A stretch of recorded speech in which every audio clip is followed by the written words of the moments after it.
We don't have to do a riff. This episode's going to be like 8 million hours long. Yeah, but we love riffing. Riffing's fun, but Just, just maybe clip that's that. the riff. Yeah, Yeah. just clip that. Okay, that's the Just riff. clip those two sentences. What if I Uh, clip us saying "clip it" right now, and maybe this is the riff? It's a oh it's a my meta god. riff. It's a riff within a riff. Whoa.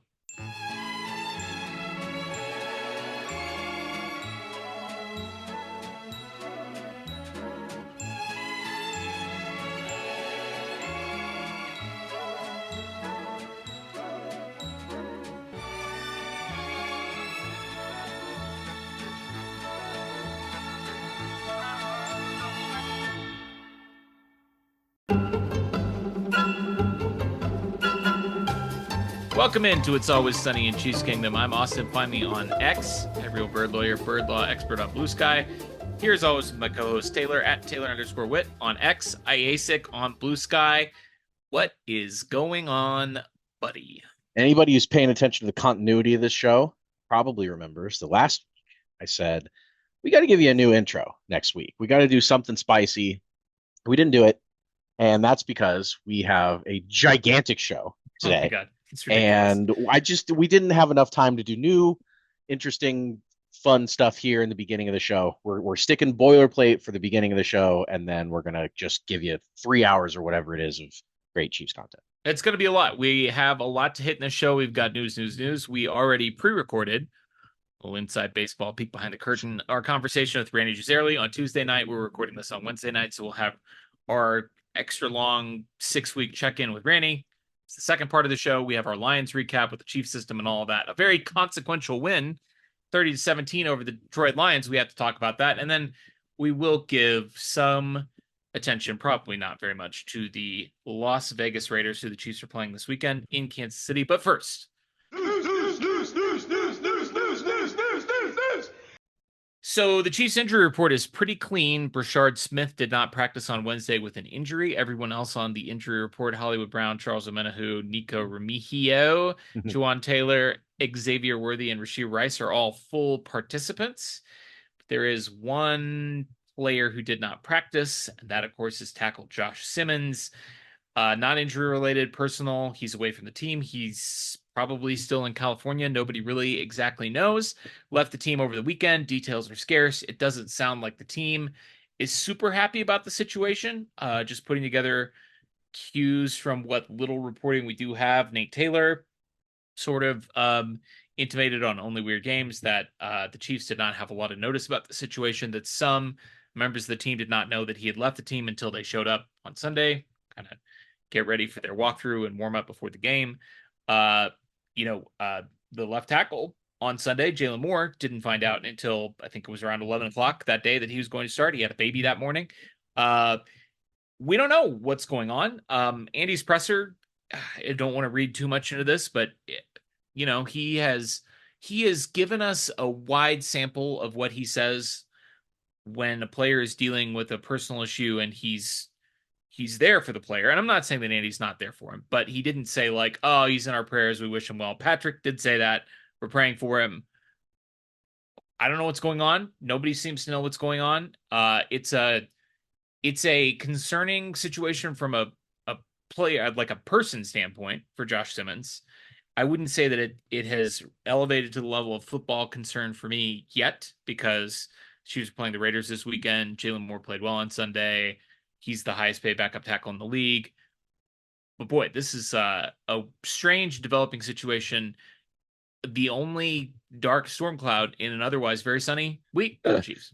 Yeah, it's weird. It's weird to have this in the news section when we really don't know anything concrete other than the fact that he is gone from the team and the fact that we're not getting a good read on the situation despite everyone trying to figure it out. And, that's people have had various reactions to this news.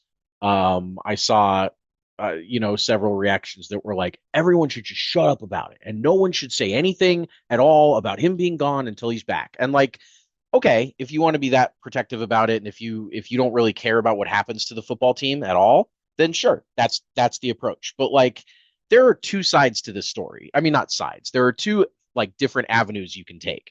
One is like, oh my God, I really hope the kid's okay, his family's okay, everyone involved. It sounds like whatever's happening is serious enough to be very concerned, and that sucks. And we can all, empathize and be on Josh's side personally. And then at the same time, you've got a team vying for, a Super Bowl like usual that has had tackle issues galore for years, Mhm. that Yep. thought and still thinks that they've got the long-term solution for tackle finally figured out with Josh Simmons, who has looked like a dog out there. And Uh-huh. then you just erase him from the team mysteriously and expect no one to really ask or be concerned with why. And everyone just wants to know, like, hey, is he gone for the year? Is he dealing with his own medical issue or his own legal issue, or is it a family issue that once that gets sorted out, he'll be back to playing? Like, we want to know, because it's important to know what the status of your starting left tackle is on your football team. Sure. And both of those ideas can be held together. It doesn't mean that you don't care about him as a person, just because you also want to know what happens to him professionally, because they're Right. both important in their own different ways. So it's weird that we don't know. It's weird that Andy has taken kind of this, like, he's always cryptic. He never gives anybody anything. We've talked about that many times on the show before, that he'll only tell you the bare minimum to, like, legally check the box off of I did the press conference or whatever. But he hasn't handled this in the way that I think the most, like, He's handled it in a way that's made it worse. yes, Yeah. yes, it's been more mysterious. He's made it more Yes. mysterious. And, like, Yes. for an example of this, yesterday after the game, Vahe Gregorian from the Star was just asking Andy some logistics about what happened, because everyone was curious, and he was just saying, so, like, did you guys know? Have you known for days that this was going to happen, or was this a Sunday, sudden thing? And Andy kind of said, we've known, and he didn't really specify. And then Vahe was like, so is that Saturday night? Is that Sunday morning? I'm writing a story here about what's going on. I'm just trying to get the facts. And he didn't say that part, but that was what he implied. And Andy just said, all he said was, what does it matter, Vahe? Does it really matter when we knew? And then immediately went on to the next question, and someone else asked it. And Yeah. I was just kind of like, man, Andy, like, nobody knows what's happening, and you're the one who knows what's happening. Right. Like, it's just, it felt strange. It feels strange. I really hope Josh is okay, but I really also hope that we learn something in the next, like you said, football wise. First of all, if Jalen Moore is good, which it looked like based on the Lions game, we'll Sure. get Yeah. to, that he's probably pretty good. And in that case, it doesn't feel like this, like, horrible sky is falling moment for the Chiefs. But if Jalen Moore had struggled in that game, or if they didn't have Jalen Moore as a backup and they were going to, Mike Remmers or someone like that, as Wanya Morris. well, yeah, right, exactly. Then, like, things would be concerning. Right now, you're right. The Raiders are coming up.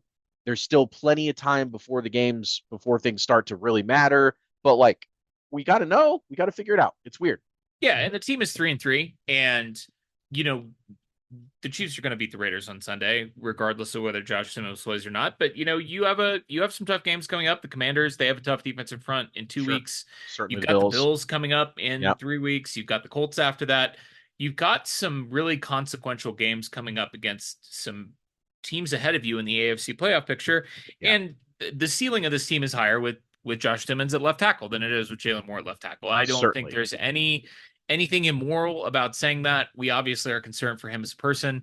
It is it's just a tough situation. I'm hoping that we get some clarity on it soon.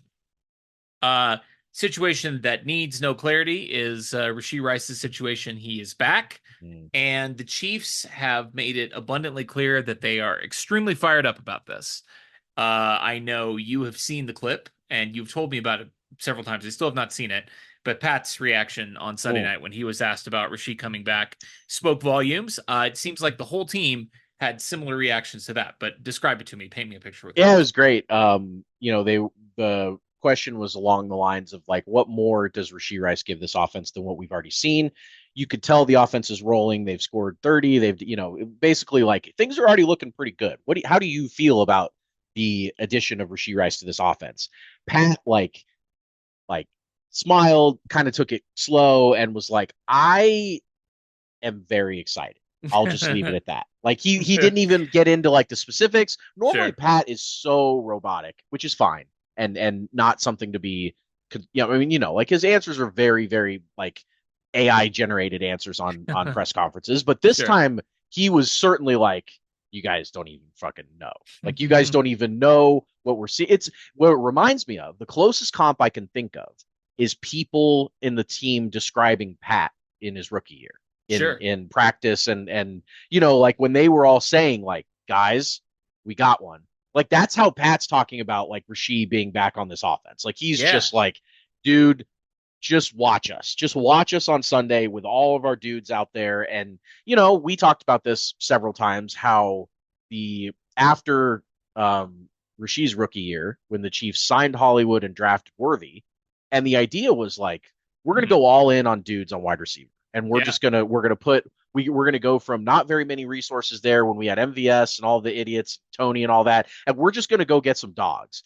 And those dogs haven't been on the field at the same time for more than one preseason snap before Hollywood got hurt. It's crazy. And now on Sunday, assuming nobody gets hurt in practice between now and the game, which with this team we'll see, but we're gonna see it. And I got to tell you, man, as fired up as they are, I'm right there with them.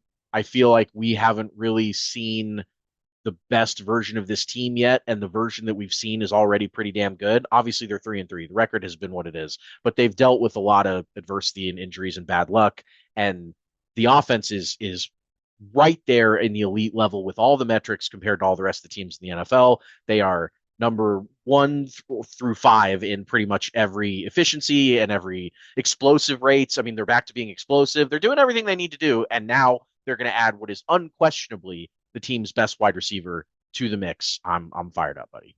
What is so fun about this is that, and Josh Simmons' situation notwithstanding, the Chiefs fixed their offensive line issues this offseason. Mm-hmm. And the wide receiver thing, this was pre Josh Simmons. Juwan Taylor was still on the team. The left tackle situation was still kind of up in the air. And I think the idea behind having, two fast guys and a guy that's like the greatest middle of the field yak receiver of all time in Rashee Rice.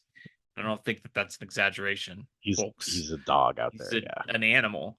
Yeah. I think the idea behind that was like, oh, well, we can mitigate some of the offensive line issues if we have, Travis Kelce and Rashee Rice out there, running drags or whatever, and and turning it upfield and getting yak, like guys that we can get the ball out quick to if we need to. Mm-hmm. And then they also just decided to solve the offensive line problem as well.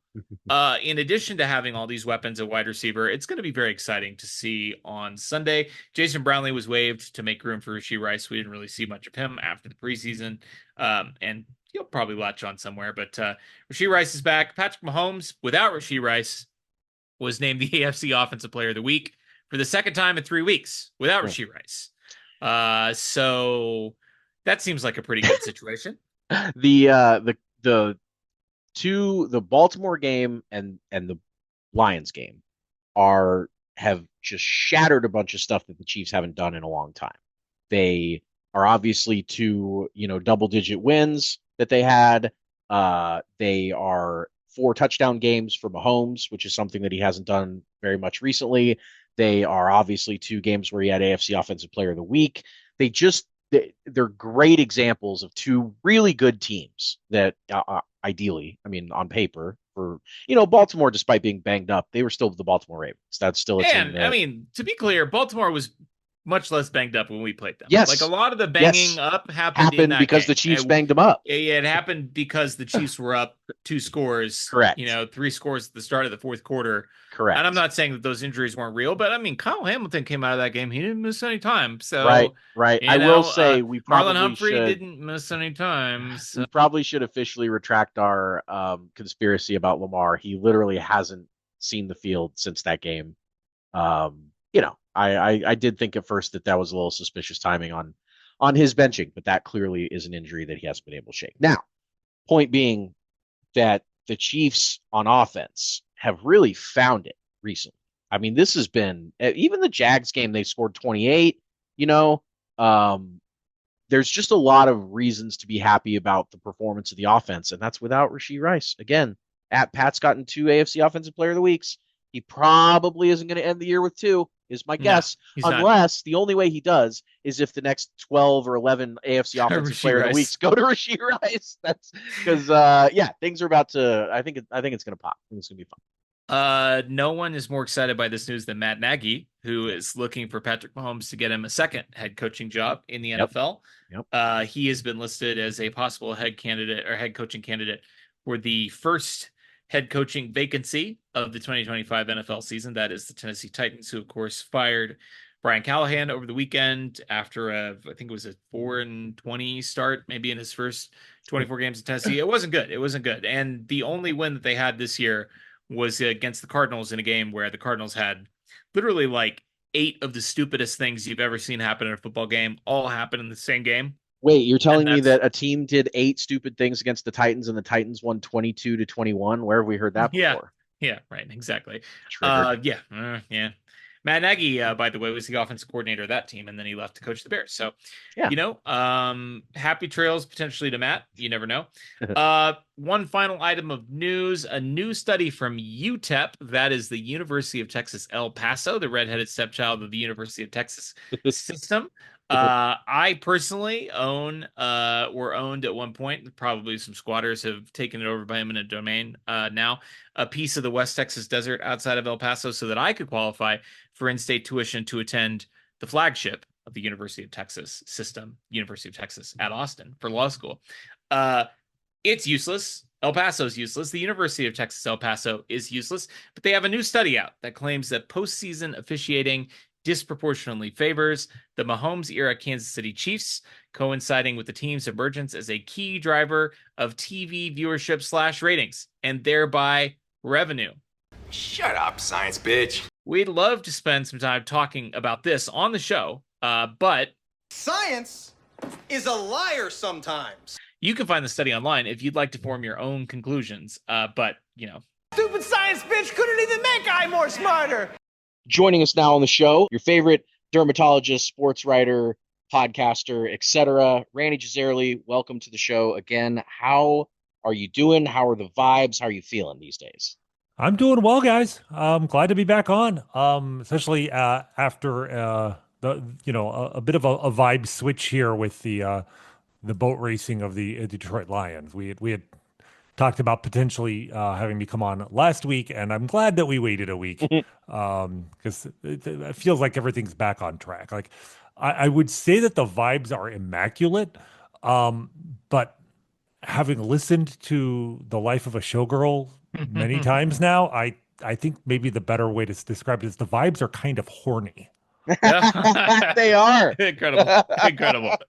It's so true. There's just no way around it. Like, there's no way around it. There's just the vibes are almost too good. Like they're so good that they're like maybe you shouldn't talk about them in public. That is incredible. And also, I was going to ask you about the difference between when we planned to have you on the first time, which was before the season, and then week one, we had you on. Instead of the probably extremely horny vibe we would have had before the Chargers game. We had you on for, a little bit more tempered, Tortured Poets Department-esque show. And this one, we thought about having you on last week, and instead, here you are after week 6. The Chiefs are 3-3. They just demolished the Lions. Give us I do want to ask you, though, before we get into this. I mean, I besides horny, I mean, obviously, if you were going to describe the album in one word, that's a perfect word to describe it. But I do have to get your official review of The Life of a Showgirl before we talk about the 2025 Chiefs. Yeah. So first off, I think we just have to put the 9th track of the album aside. Okay, that's fine. We'll table any discussion of Wood. Yeah. Well, it's just look, we have to be blunt here. I learned way too much about my favorite teams, tight ends, sexual prowess. It's just the reality. Like, I'm very happy for Taylor that she seems to be a satisfied woman, I guess is the way I'd describe it. But there are some things I was taught you just don't talk about in public, certainly not to hundreds of millions of fans.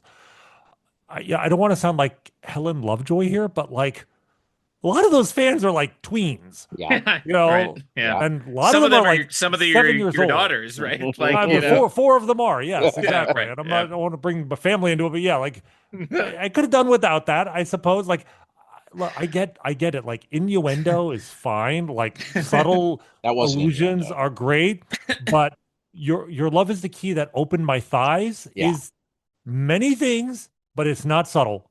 No, it's And not. from a woman who is, you know, an extremely talented wordsmith among her many other talents, um, like that was a choice to just, you know, Mhm. references to redwoods, and hard rocks, new heights of manhood. Like there was no subtlety here at all. So, No.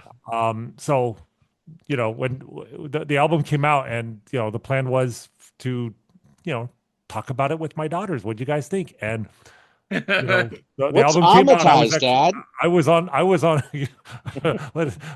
Let's not go there. I don't even want to joke about it. I was out of town. I was on vacation. I took my wife to Canada, to the Canadian Rockies, to Lake Louise, which is Sweet. gorgeous. And on the drive, the album actually dropped. It's funny because we literally got through the first 8 songs of the album, before we got to the hotel. And I'm like, okay, all right, this is a good jam. And then I woke up the next morning, and was checking Twitter, and all I saw were references to Taylor Kelsey, to Travis Kelsey schlong, and I'm like, did I miss something? And then you know, Oh yeah, you did. listen to the next song, and yes, I did. So, I just told my daughters up front before we did any discussion, like, let's just put that song aside and never speak of it again. And what you think of the other 11 songs?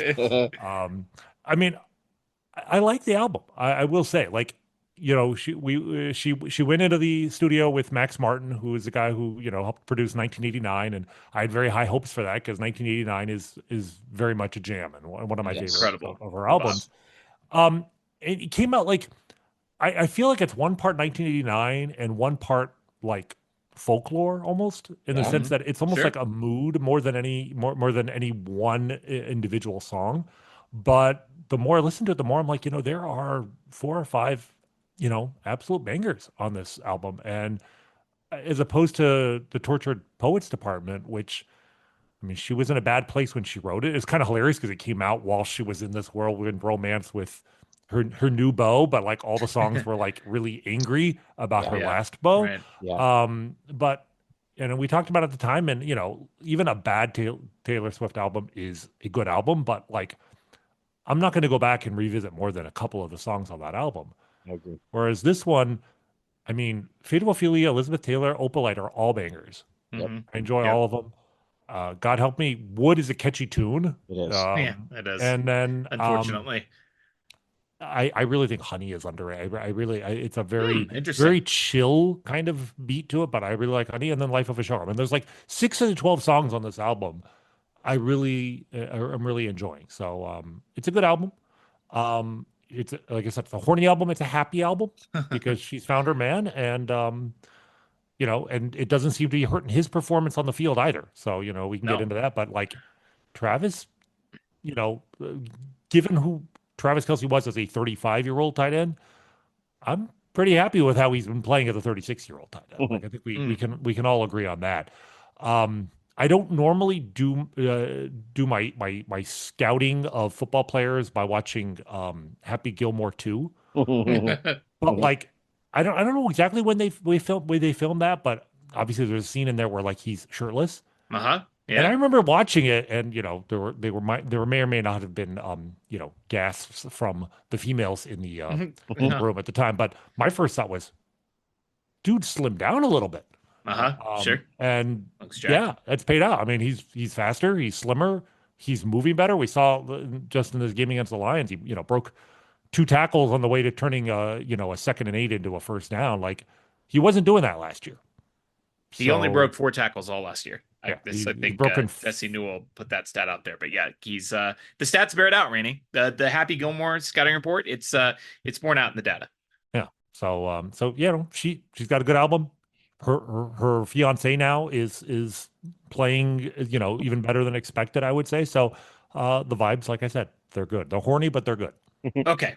this is a perfect segue because the first question off the bat, we like to tee you up with something sort of open ended and let you go.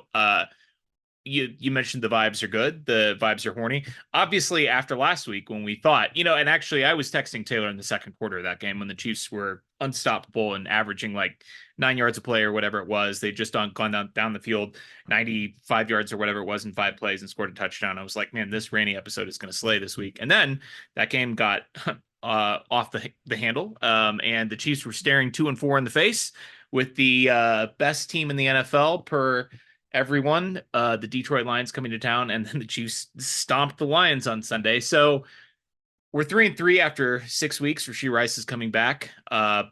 We're obviously gonna destroy the Raiders on Sunday and be 4-3. Just what are your current overall expectations for the 2025 Chiefs? Like, where are you at after 6 weeks going forward? Like, the season starts, it really starts now. Chiefs are 500. They're currently the 8th seed in the AFC. They're one spot out of the playoff race technically after 6 weeks. So just what are your expectations after a very strange start to the season?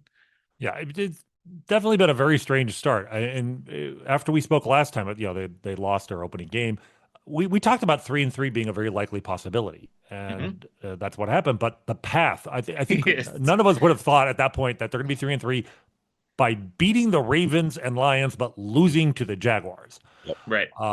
And that Jaguars game was, immensely frustrating precisely because, like, you actually felt better about the quality of the team coming out of that game than before. Because, like you said, the offense, you could see the offense clicking in real time. And, it really started in that game against the Giants. I know our buddy Nick Wright, talks about the tackle that turned the tide. Like, there was that moment in that game where everything was so discombobulated. Isaiah Pacheco apparently had no idea which end zone he was supposed to run to, and it really looked like they were going to lose a game to the Giants because their running back didn't know where to run, and Patrick Mahomes somehow knocks a fumble recovery by the defense, makes really the defensive play of the year, as far as I'm concerned. It was made by our quarterback because that's what he does. But really, from that moment on, it was like the offense in the second half of that game seemed to find itself. Patrick Mahomes, like, we could tell early on, really from week 1, week 2, the offensive line was better. We weren't sure yet if it was going to be elite, but it was better than last year. That, like, Josh Simmons was working out. I will say we had some concerns when we talked last time about Kingsley Suamataia at left guard. He has gotten better every single game, and by week 4, it was like, wait a minute, this might actually be a really good offensive line. This might be his best offensive line in years. But you could still see Patrick Mahomes. It was almost like he had just come out of an abusive relationship and just met the love of his life and was having trouble, like, letting bygones be bygones and accept his good fortune, and was still had his guard up. He was still a little bit of happy feet, still a little bit too quick to get rid of the ball, not let a play develop because, he had just been attacked by ghosts from his blind side for so many years. And I feel like starting in the Ravens game, definitely with the Jaguars, and then it was fully operational against the Lions. You could see him finally start to relax and be like, okay, I actually have time now to do whatever the hell I want back here. And seeing that happen in real time, like, the vibes have gone from shaky to, like I said, immaculate, almost horny. Like, the offense is horny. Like, I really think they're getting after it. And they were getting after it in that game. And, I know at the end of the game it was like, oh, he only tried one pass with 20 air yards or more.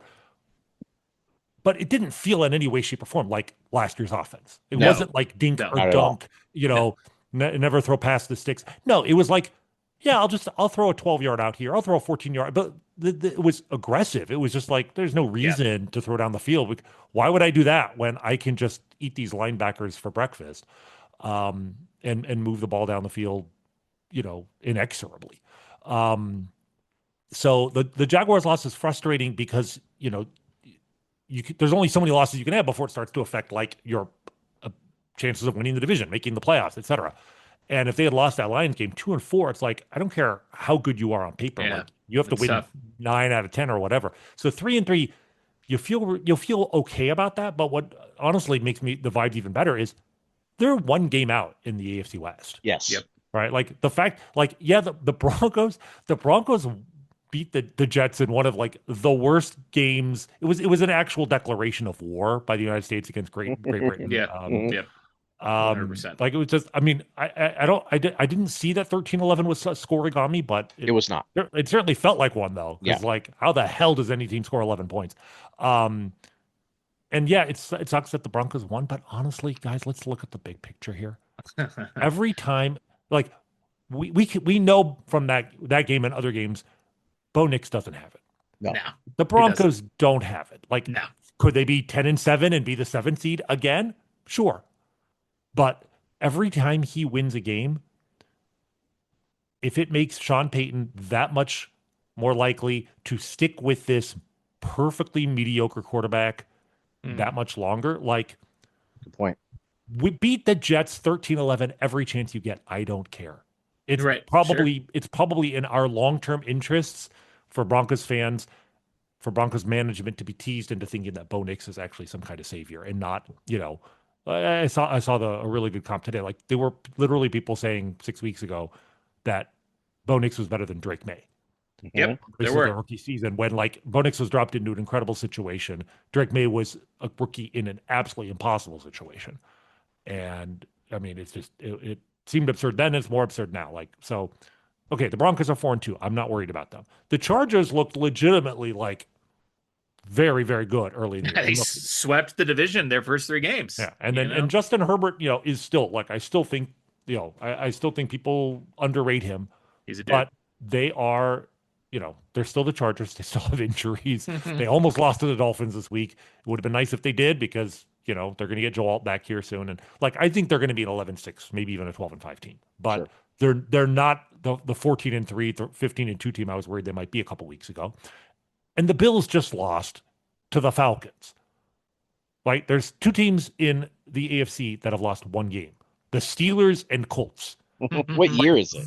The 1 seed is like my first thought was, okay, the division is very much in reach. And at this point, like anything short of another division title, I think would be a huge disappointment. Sure. But I mean, with the Bills being 4-2 now, you beat the Bills, you've got the tiebreaker.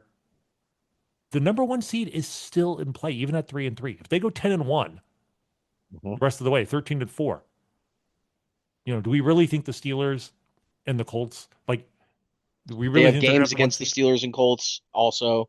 The Chiefs still have games against those teams. Yeah. – Opportunities to and the other thing, of those course, teams. is let's say we don't get the number 1 seed. Wouldn't you be like, let's say we're the 2 seed and the Indianapolis Colts get the 1 seed? Aren't you rooting like hell for the Colts? Yes. To win so that we can – Yes. Like, could you imagine the AFC Championship game and we have to beat Daniel Jones? Right. Right. Right? I mean, look, Like, if it were if they had other 49-year-old laundry, Aaron Rodgers or whatever it is, like the Colts specifically are a tough example because the laundry has an ill history with our laundry and Lou Anarumo is there. But I understand your point. Well, Daniel the last Jones, time we played them in the playoffs, we had Patrick Mahomes, and guess what? true. It wasn't close. we did. That's true. Yep. That's true. Yep. We already got that schneid off our back. That's true. So I'm just saying. And like, I mean, going to Indianapolis to play Daniel Jones isn't like going to Baltimore to play Lamar Jackson or going to Buffalo to play Josh Allen. So, Although even this Worst year, team. that wouldn't be a big deal. No, I mean, it- there's well, really sure. just nobody that's sitting out there right now in the AFC that you're like, man, the Chiefs the are going to Bills have to. the Bills are still the best of the rest, right? Like I still think that, but that's why I'm like, if we beat them and we can get ahead of, even if we get the 2 seed, I guess the worry would be if they're the 3 seed, then you play end up them. having to play them, but you play them at home. But the hope is that they would knock off like the 1 seed, whoever that is, the Steelers, the Colts. Or I mean, there's I also don't the know. chance that the Patriots win the division. I mean, like Sure. the way Drake May is playing, I wouldn't mind it. The Patriots are one of only 2 AFC teams we have not, beaten in the playoffs or finished ahead of in the division every year of Patrick Mahomes' career. I want to cross them off the bingo card at some point, so I wouldn't mind the Patriots as a playoff. That's a very good point. Opponent. But at this point, you ask me how I'm feeling. I'm feeling Yeah. like the division is, yes, a 10th straight division title is absolutely my expectation at this point. I'm no longer like, well, let's just get in as a 7 seed and let Mahomes do his thing. I think we can win the division I'm fairly confident in that. And I'm suddenly now like I'm putting the number 1 seed in the bye kind of back on the radar. It's a Mm-hmm. little bit of a long shot, but I think Mm-hmm. it's something we can talk about.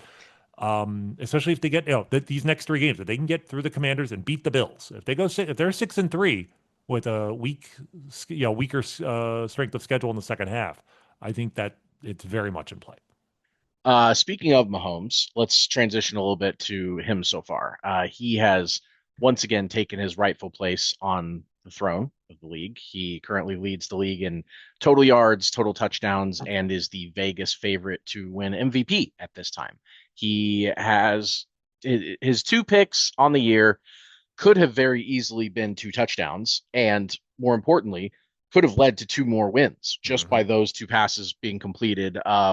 But he has 2 games this year so far where he has 4 total touchdowns. He only did that one time in all of 2023 and 2024 combined. He's already done that twice. As an authority figure on discussing the greatness of Patrick Lavon Mahomes II, how are you enjoying this mature, short-haired, deep throwing, run right through you MVP version of our favorite football player? I think with this offensive line and this um, set of skill players, I think we may be seeing just like not the whole season, but just the last 2 or 3 weeks, we may be seeing sort of the full flowering Mhm. of peak Patrick Mahomes. Not the most, talented in the sense of, can throw a ball 70 yards down the field. The speed of a 22, 23-year-old player like 2018 Mahomes will always occupy a special place, not just in Sure. his career, not just in Chiefs fandom, but in like NFL history. Yeah. It just seemed like he was capable of anything. But in terms of combining still absolutely elite talent with a- an an absolute mastery of everything it takes to win on the field Mhm. and an understanding of all the weapons at his disposal of the people protecting him and the player, where every potential target is on the field, when to tuck the ball and run. Like, he's scrambling more than he used to. Like it's hilarious how they will not let him sneak, but like Ridiculous. he'll just take off running and break tackles, and like he's a beast out there. He's already scored four rushing touchdowns, which ties his career high.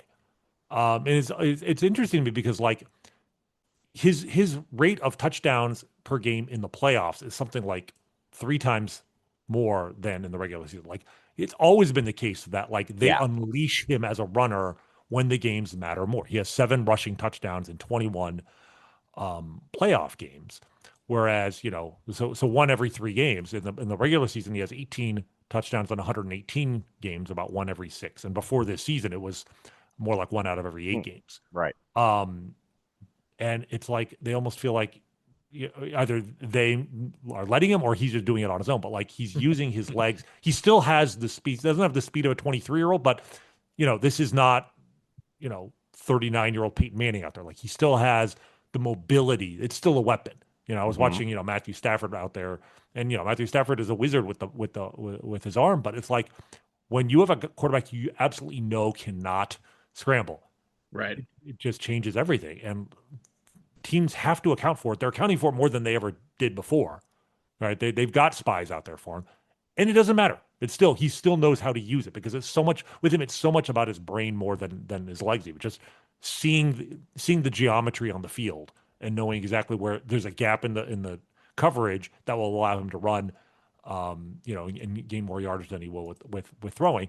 And that, of course, then opens up the fact that teams have to take that seriously, which opens up his receivers, which makes him a more effective passer. Like everything just comes together for him right now. Yeah. And I, obviously I'm a fan. I'm biased. I'm Mhm. not seeing things clearly, but I have a feeling these like next 11 games, we are going to see some of the best quality football. Maybe not the most highlight worthy Yep. play of his career. But we might see, I mean, he's 30, and as you guys know, Tom Brady had his best season at 30. He Mm-hmm. and it was a different kind of career because he was a game manager for the first 6-7 years of his career, and then suddenly turned into freaking Dan Marino at his prime and threw for 50 touchdowns. Mm-hmm. Whereas Patrick started with 50 touchdowns and is kind of evolving in a different way. But the point is, like, 30 seems to be that age where a quarterback has all the talent and all the experience necessary to just do command the field in a way that you can't do at a younger age. You don't have the experience for, and you may not have the speed, the vision, the arm strength to do when you're 35 or whatever. So we could look back at this and say this is his finest season. I think, and then you toss in the fact that he's got his best offensive line in at least 4 years and possibly more. Yep. And he's about to get back his best skill player. Like, that, of course, is the wild card in all of this. Is like, we have not seen him with Rashee Rice, and the only to me the only hesitation I have is that we're all kind of assuming Rashee Rice is going to be like, you pick up exactly where he left off, which was one of the 10 best receivers in football when he got hurt. We don't know that for sure, but if he is, oh my God, right? Like, It sure seems like the Chiefs think he's going to be. Well, that's the thing. Everybody seems to think that. Everyone's confident. And the point is, he doesn't have to be. Like, Patrick Mahomes is doing this with no Rashee Rice. Yeah.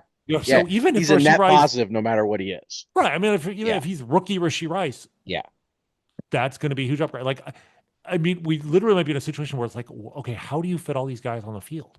Right. Because, like, Tyquan Thornton has proven to be worthy of, being on the field as a deep threat and taking, 50% of the snaps. The math just doesn't add up. You just can't have that many guys out there. I guess you could just, not have a running back at all and just, go spread every play. That would be fine with me. It would be, but I mean, I will say also, like, the beginning of the year was so frustrated because, the insistence on working almost exclusively out of the shotgun really did seem to limit their options, give teams too much information. Yep. There was a lot of talk from people I trust about how the Chiefs really need to use more under center plays. And guess what? They started doing that, and it's working very well. So, like, I do think, they have to have the threat of a running game. You don't need a running game, but you need a threat of a running game. You need to activate play action. It does work, right? And Patrick has shown he's better with that threat in his back pocket. So, but I've no doubt they'll figure out a way to get all these guys, the snaps they need to mix and match, having Tyquan out there sometimes, and having, the all speed trio of, like, Xavier Worthy and Hollywood Brown and Tyquan Thornton, but then also, like, the hands group of Rashee Rice and Travis Kelce and Juju Smith-Schuster. It's unfair. It's like pretty good. It's a lot of good weapons here. Pretty okay, good. Rice may be the only guy who might be, like, elite, but all of these guys have, like, one elite trait. Yep. All right.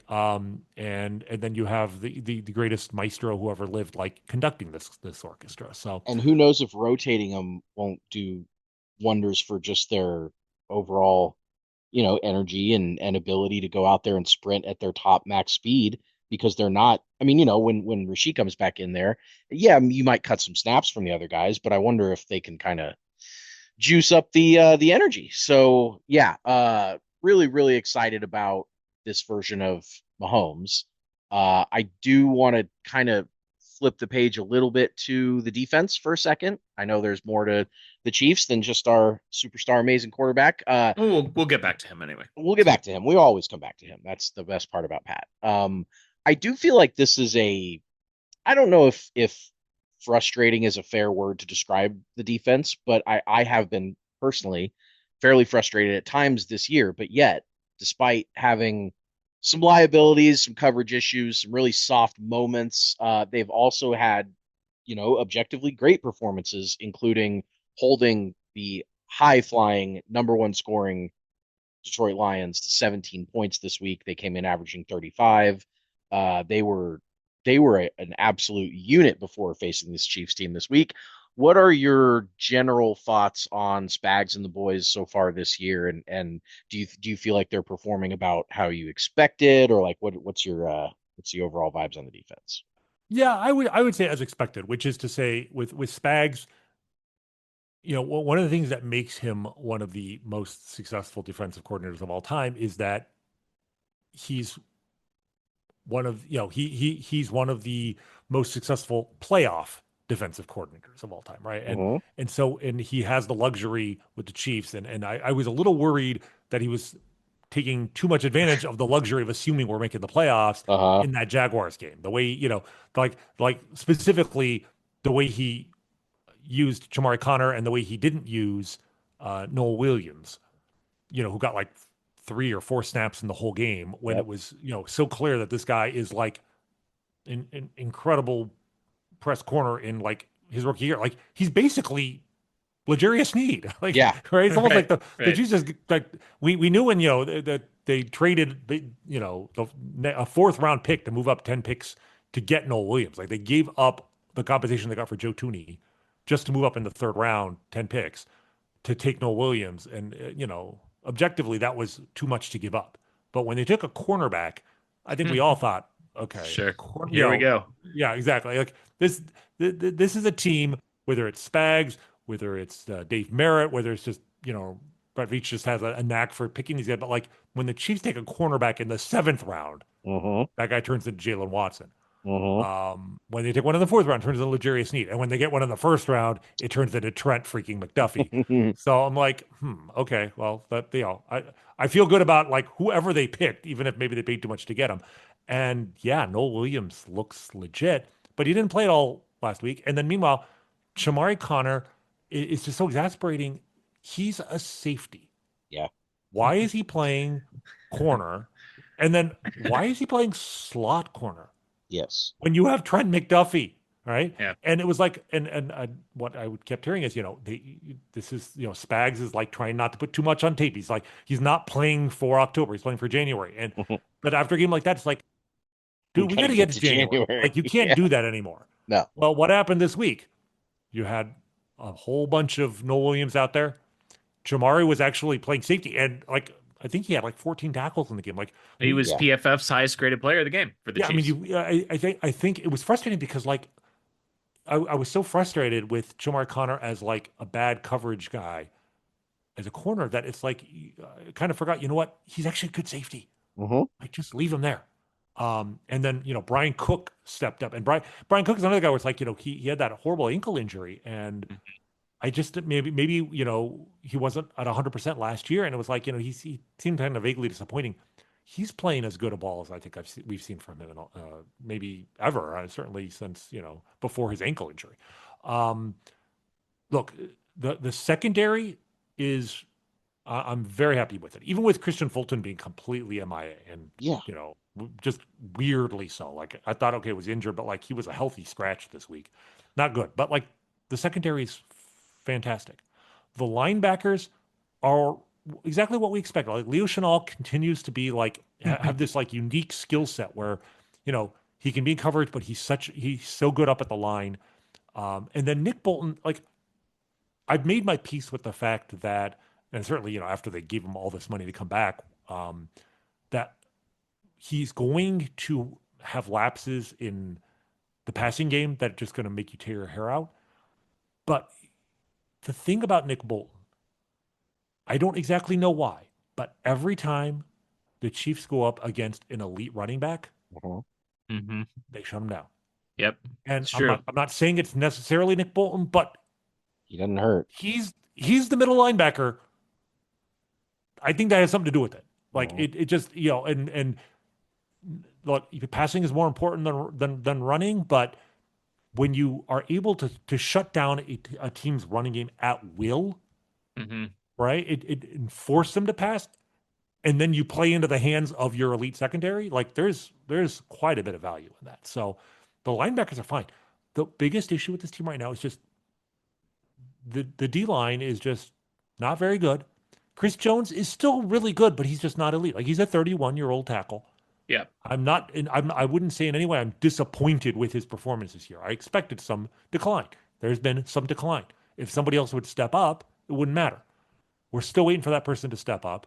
It's really frustrating seeing, Derek Nottie ranked like dead last among linemen by PFF, while, Mike Pennell is like, all over, just all over it in after they cut him. That's the one thing about the defense that just kind of frustrates me is like they just don't seem to evaluate tackle play very well, or they just don't care. I don't know. But letting Padel go just seems like a huge unforced error. But this team has won 3 Super Bowls, and in each one of those years, they had some sort of fairly significant flaw that they were just able to paper over. Mm-hmm. Yeah, absolutely. So if this team's biggest flaw is the D line is just but you still have Chris Jones to be your closer when you need him to, and you have you still have Spags. You still have Spags exactly to compensate. You still have exotic blitzes and linebackers who are able to execute those. You know what I'm saying? Like, Right. you still have the same kind of smart guys, whether it's linebackers, whether it's a cornerback blitz, it's McDuffie coming in, Shamari Connor, whoever, that will make up for that weakness. And then you've got a secondary that will give your line a little more time to get to the opposing quarterback.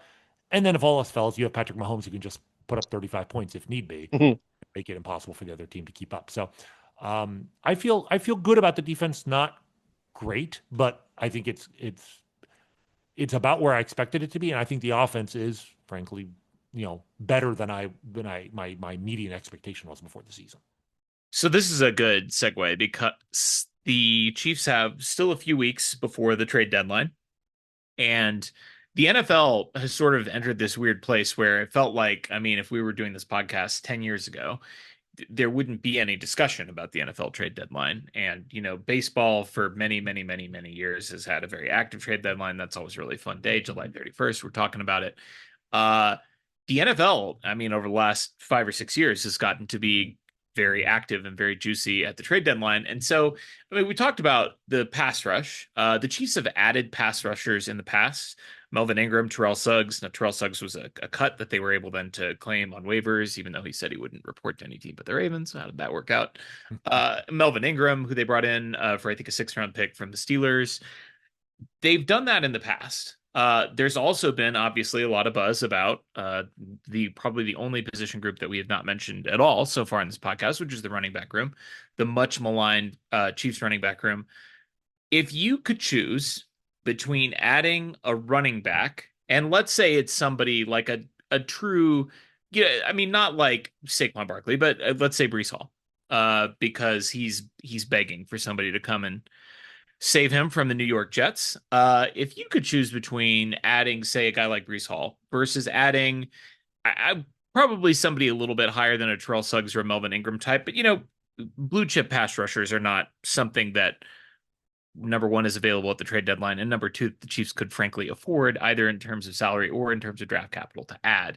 But if you could get like sort of a mid-tier veteran pass rusher, like a kind of like a Charles Omenihu type, not how he's played since the injury, but kind of maybe like the pre-injury Omenihu type, maybe like a Melvin Ingram plus versus like a Breece Hall. The thought exercise being, would you rather take the offense from, let's say, I mean, like right now they're playing like a 95 anyway, but like from a 90 to 100, or take the pass rush from like a 50 to a 65, where would you allocate your resources? What would you be more interested in seeing the Chiefs at? It's funny. I come from, the baseball background, obviously, right? So of course, like extremely active trade deadlines have been a part of the sport for as long as I can remember. And, so coming to football, in the 90s and, even well into the aughts and frankly, even into the 2010s, I just never understood, like, why aren't there more trades? Like, this is the one area where baseball just has an advantage on it. It's more exciting. The trade deadline in baseball is like one of the most enjoyable days of the year. And it's like teams don't do that in football. And I was always, told, well, you're trying to integrate a player into a team, and mid-season is just, it's very difficult to learn the playbook, blah blah blah blah blah. And I feel like this is actually what you mentioned here about like in the last 5 years, the level, the volume of trade activity in the NFL has seemingly increased dramatically.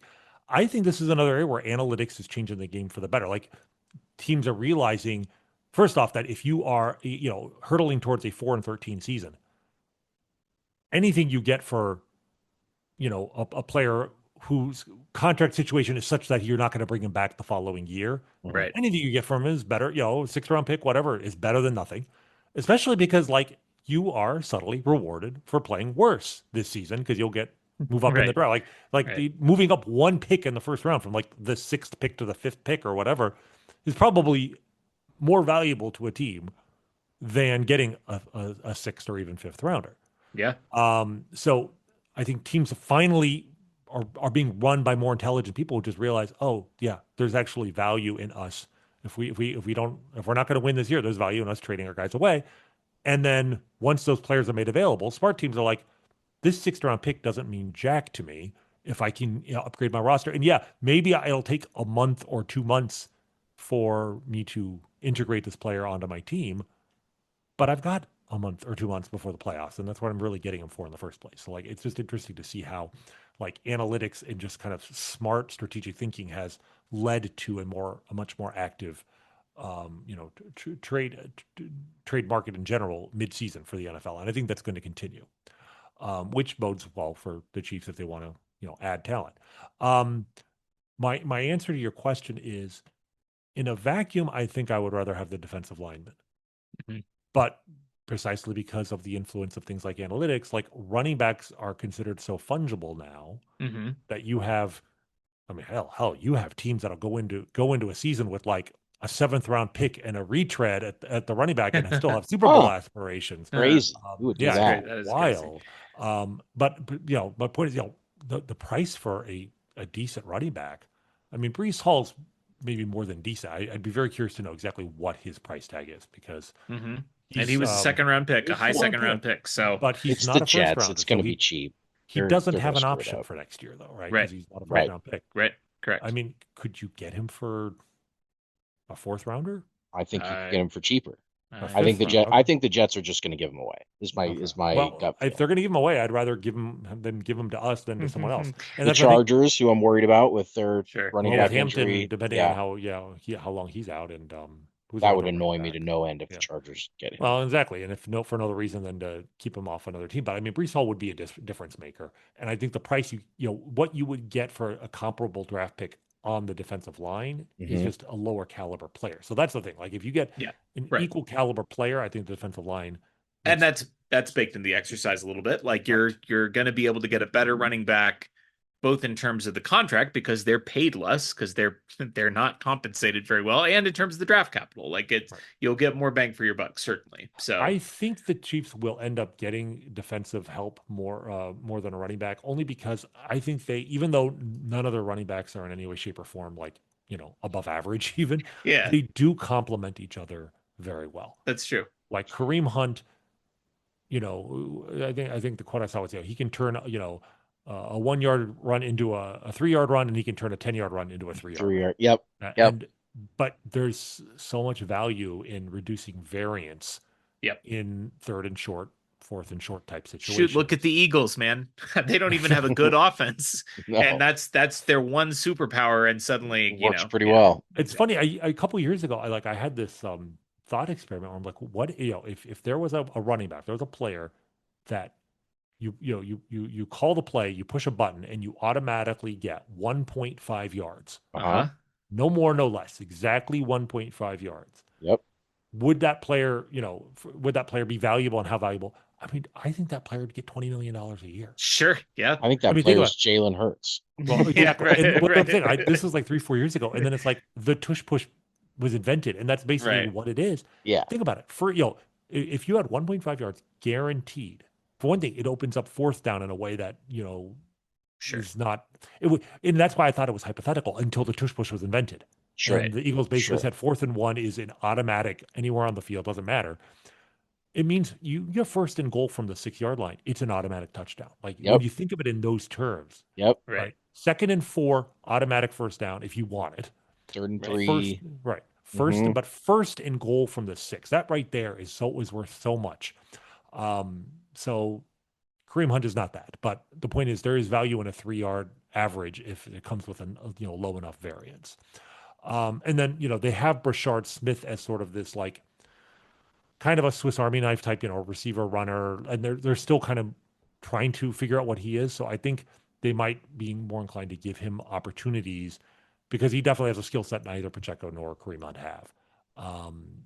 they're being inclined to give opportunities. Whereas on the defensive line, I mean, they're working in Omar Norman a lot. They're working in Ashton Gelati. But I think it's more with them just getting them to stay healthy. But like, I feel like in the next 2 or 3 weeks, if we don't see a step forward from one of those two guys, like a significant, like this guy's going to play 70% of the snaps, I think they will have to look to adding somebody on the D line, an edge rusher of some sort. I like it, and it'll be interesting to see. Obviously, there's a lot of teams that have played themselves out of contention. Heck, the Ravens, who we expected to be our principal rival along with the Bills in the AFC, have already been trading away. Help to the other Harbaugh in Los Angeles. Collusion, exactly. And he actually was one of the Chargers' best players on Sunday. So, Dafe, right? Yep. Yeah. I think he led them in pressures this week. So, let's talk about the wide receiver room. We've danced around this topic a little bit. I just want to put a pin in this and sort of confront this head on. Rashee Rice is coming back this week. Xavier Worthy is healthy. Hollywood Brown is healthy. Tyquan Thornton has been a godsend. He's been a little bit quieter the last couple of weeks, but he was my reason to live the first 3 weeks of the season, 4 weeks of the season. Yeah. Top to bottom, is this the best wide receiver group Patrick Mahomes has ever had?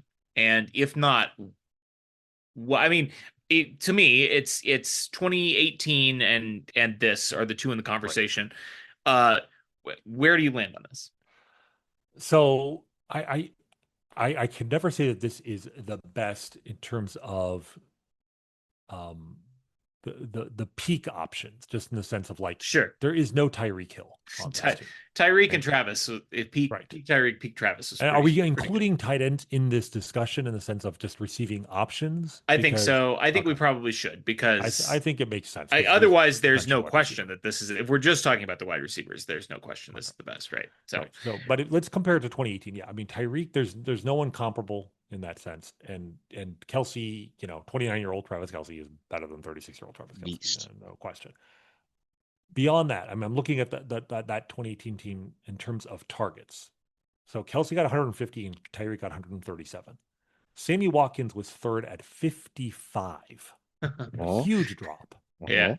Then Chris Conley at 52. And then Kareem Hunt, who was released mid-season, at 35. Right. Yep. Man, he was good. He was. I mean, it was devastating when they let him go, and just from a talent standpoint, right? Yeah. And, right. And then he came back, and that talent was gone. He's a very different player now. Very different. And a more mature guy, which great. It's like Kareem's dad is back. Like, it's just he's a different guy. Kareem's older brother who has seen some shit. Exactly. Taken over. And then it was, it's Demarcus Robinson, Demetrius Harris, Damian Williams, and Spencer Ware. I wouldn't have remembered Spencer Ware. Oh yeah, sure. So that's the thing. If you look at it from just a target standpoint and line them up, this year, Rashee Rice isn't even on the list, obviously, but it goes Hollywood Brown, Travis Kelce, Tyquan Thornton, Juju Smith-Schuster, Xavier Worthy 5th. Mm-hmm. And then you have Isaiah Pacheco, Noah Gray tied for 6th. You put Rashee Rice in there. I think that this has to be considered the deepest receiving core, in the sense that, I mean, in terms of targets, Xavier Worthy would be 6th. I'd put him ahead of Juju in terms of the pecking order for sure. Yeah. And Tyquan Thornton, but like, Worthy obviously missed some time, his number would be higher. But I mean, it's, but your top 4 receiving targets are Rashee Rice, Xavier Worthy, Travis Kelce, and Marquise Brown in some order. Yeah. Which means Juju Smith-Schuster, who was like the number 2 receiver on this very team that won, a Super Bowl 3 years ago. Like, maybe we'll get into it, but like maybe the best Chiefs team of them all, right? I'm checking. Was he was second? He was first among wide receivers in targets that year. Yeah. Okay. Yeah, yes, he was their wide receiver 1. Yep. He was younger, fine, but he was wide receiver 1 in 2022. He's wide receiver 5. Yep. On this team. Right. And it's still got some good juice. I mean, he's not washed. No. I mean, he's really quietly kind of one of my favorite glue guys on the entire team. I mean, Oh my God. I he mean, does the dirty work. He's and like after the game on Sunday, he exactly. was I mean, to the point where he got a guy suspended. He got a bloody nose. He got a guy suspended for a game because he was so pissed off that Juju was blood. It wasn't because Juju was like dunking on him with catches. It was because he was blocking him out of his mind. Yeah. And especially for a wide receiver, a position that is, the most ego driven in the sport, right? To have a wide receiver, a veteran wide receiver who still has some skills catching the ball, but is willing to do the dirty work, like what that kind of tone that Yeah. sets for the rest of the team, and seems, genuinely happy to be on the team. I mean, it's hilarious to think he was released by the Patriots. Yep. A Patriots team that went. I'm trying to remember what was the record that year. Last year? Like, no, this was 2 years ago. They were like, right. Oh, yeah, it was still Bill Belichick's team too, right? If I recall correctly, the 2020. Yeah, Bill Belichick his last year went 4-13. yeah. Not Crazy. good. 4-13 Patriots. He'd kill team. for a 4-13 year this year. If they schedule enough Division II opponents, they'll make it. No worries. But like, yeah, they thought that Juju Smith-Schuster would not be one of their whatever 5 or 6 best receivers the next year, and Juju Smith-Schuster now is back, on a Super Bowl caliber team, not looking washed at all. So like, and he's wide receiver number 5 on this team. So yeah, this is the deepest receiving core I think he's ever had.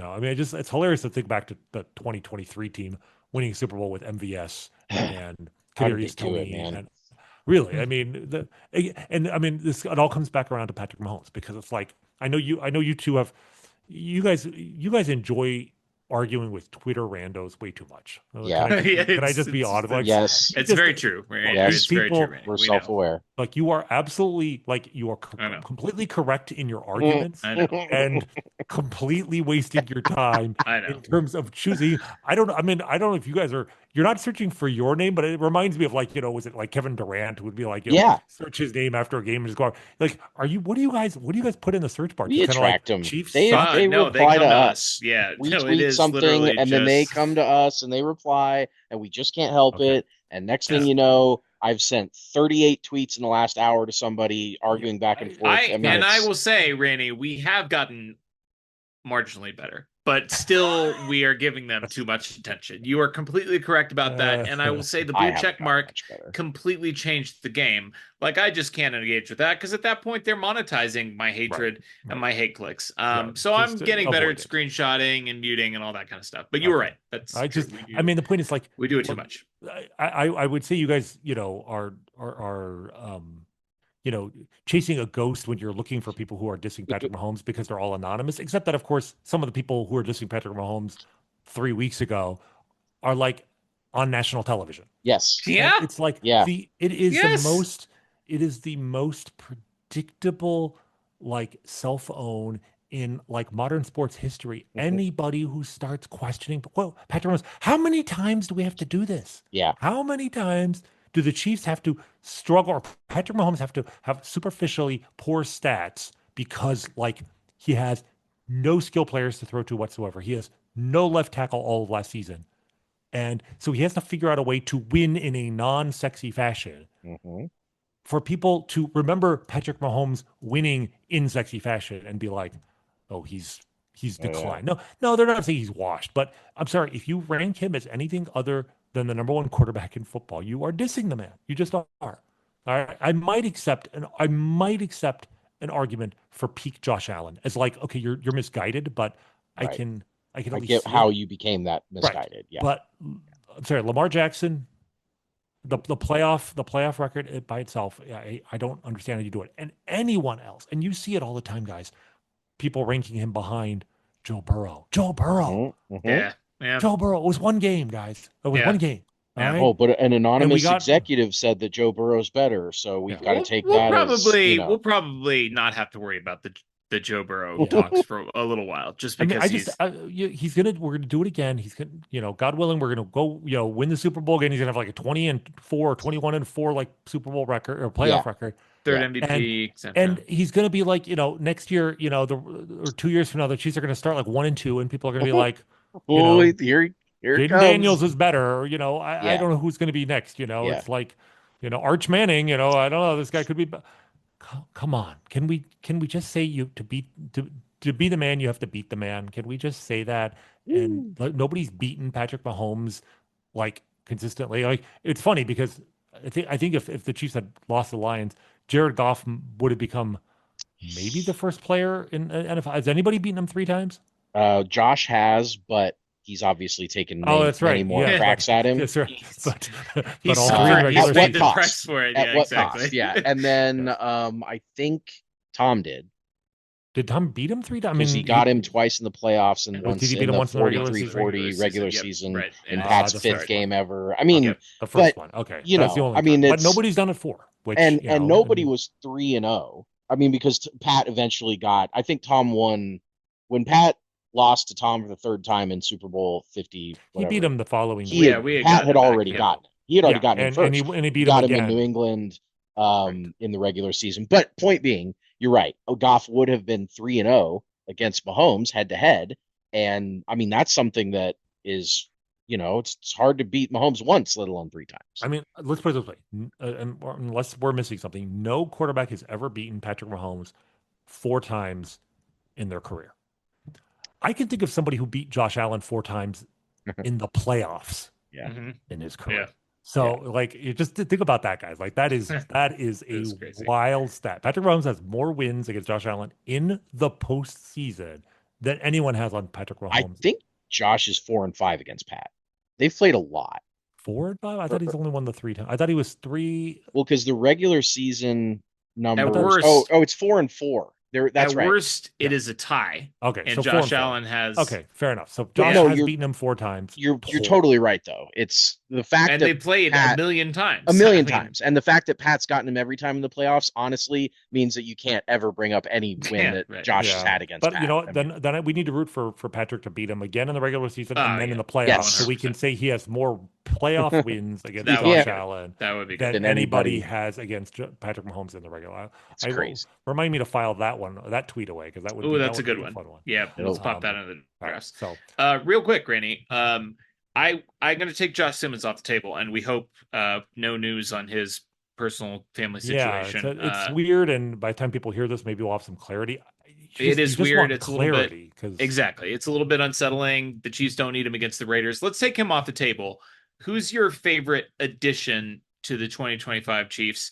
And I will accept Hollywood Brown because we didn't really see him last year hardly at all. And I'll also accept Tyquan Thornton. He was technically on the practice squad, but he didn't suit up for the big squad at all last year. So Josh Simmons off the table. Who's been your favorite new addition to the Chiefs this year? So taking Josh Simmons, it makes I know. makes it easier because like I wanted would have been him. It would have been him, but at the same time, like with whatever's going on, like it's just uncomfortable. And It's hopefully he'll be back. And I mean, I will say he's not going to be my favorite, but like shout out to Jalen Moore. Like that was Yes. that was impressive to have a child and then Yeah. like at like 2 a.m. A late night. sleep in an uncomfortable couch at the hospital, thinking, well, I'm just going to be sitting on the bench and tomorrow night anyway. Wake up and basically, I think he gets the message at like 11 a.m. You're starting at left tackle.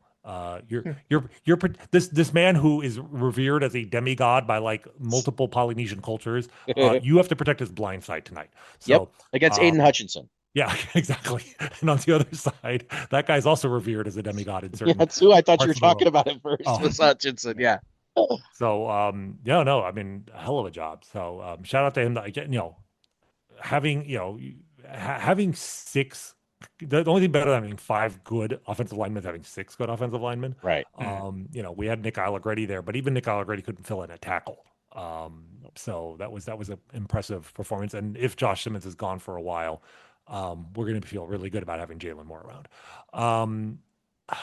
So Noel Williams is up there. I Obviously, think it's going to be Noel. I'm just trying to think if there's any other free agent, but I think Noel Williams is that because he's exactly. It's always fun when the Chiefs take a guy and you're like, I think they're acquiring this guy to be because they think he can be X, and then he comes out and he's X. He's exactly the man in the catalog.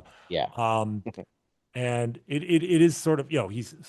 They're slowly kind of they're still not using him 100% of the time, but you absolutely know the plan here, is that Spags is going to unleash the full force of him in the playoffs, and we're going to get some hilarious clip of him like pressing a wide receiver into the ground in January. Right, it's going to be like L'Jarius Sneed like knocking Tyreek Hill to the icy turf. We're going to see something like that with him, hopefully come playoff time. So Noel Williams,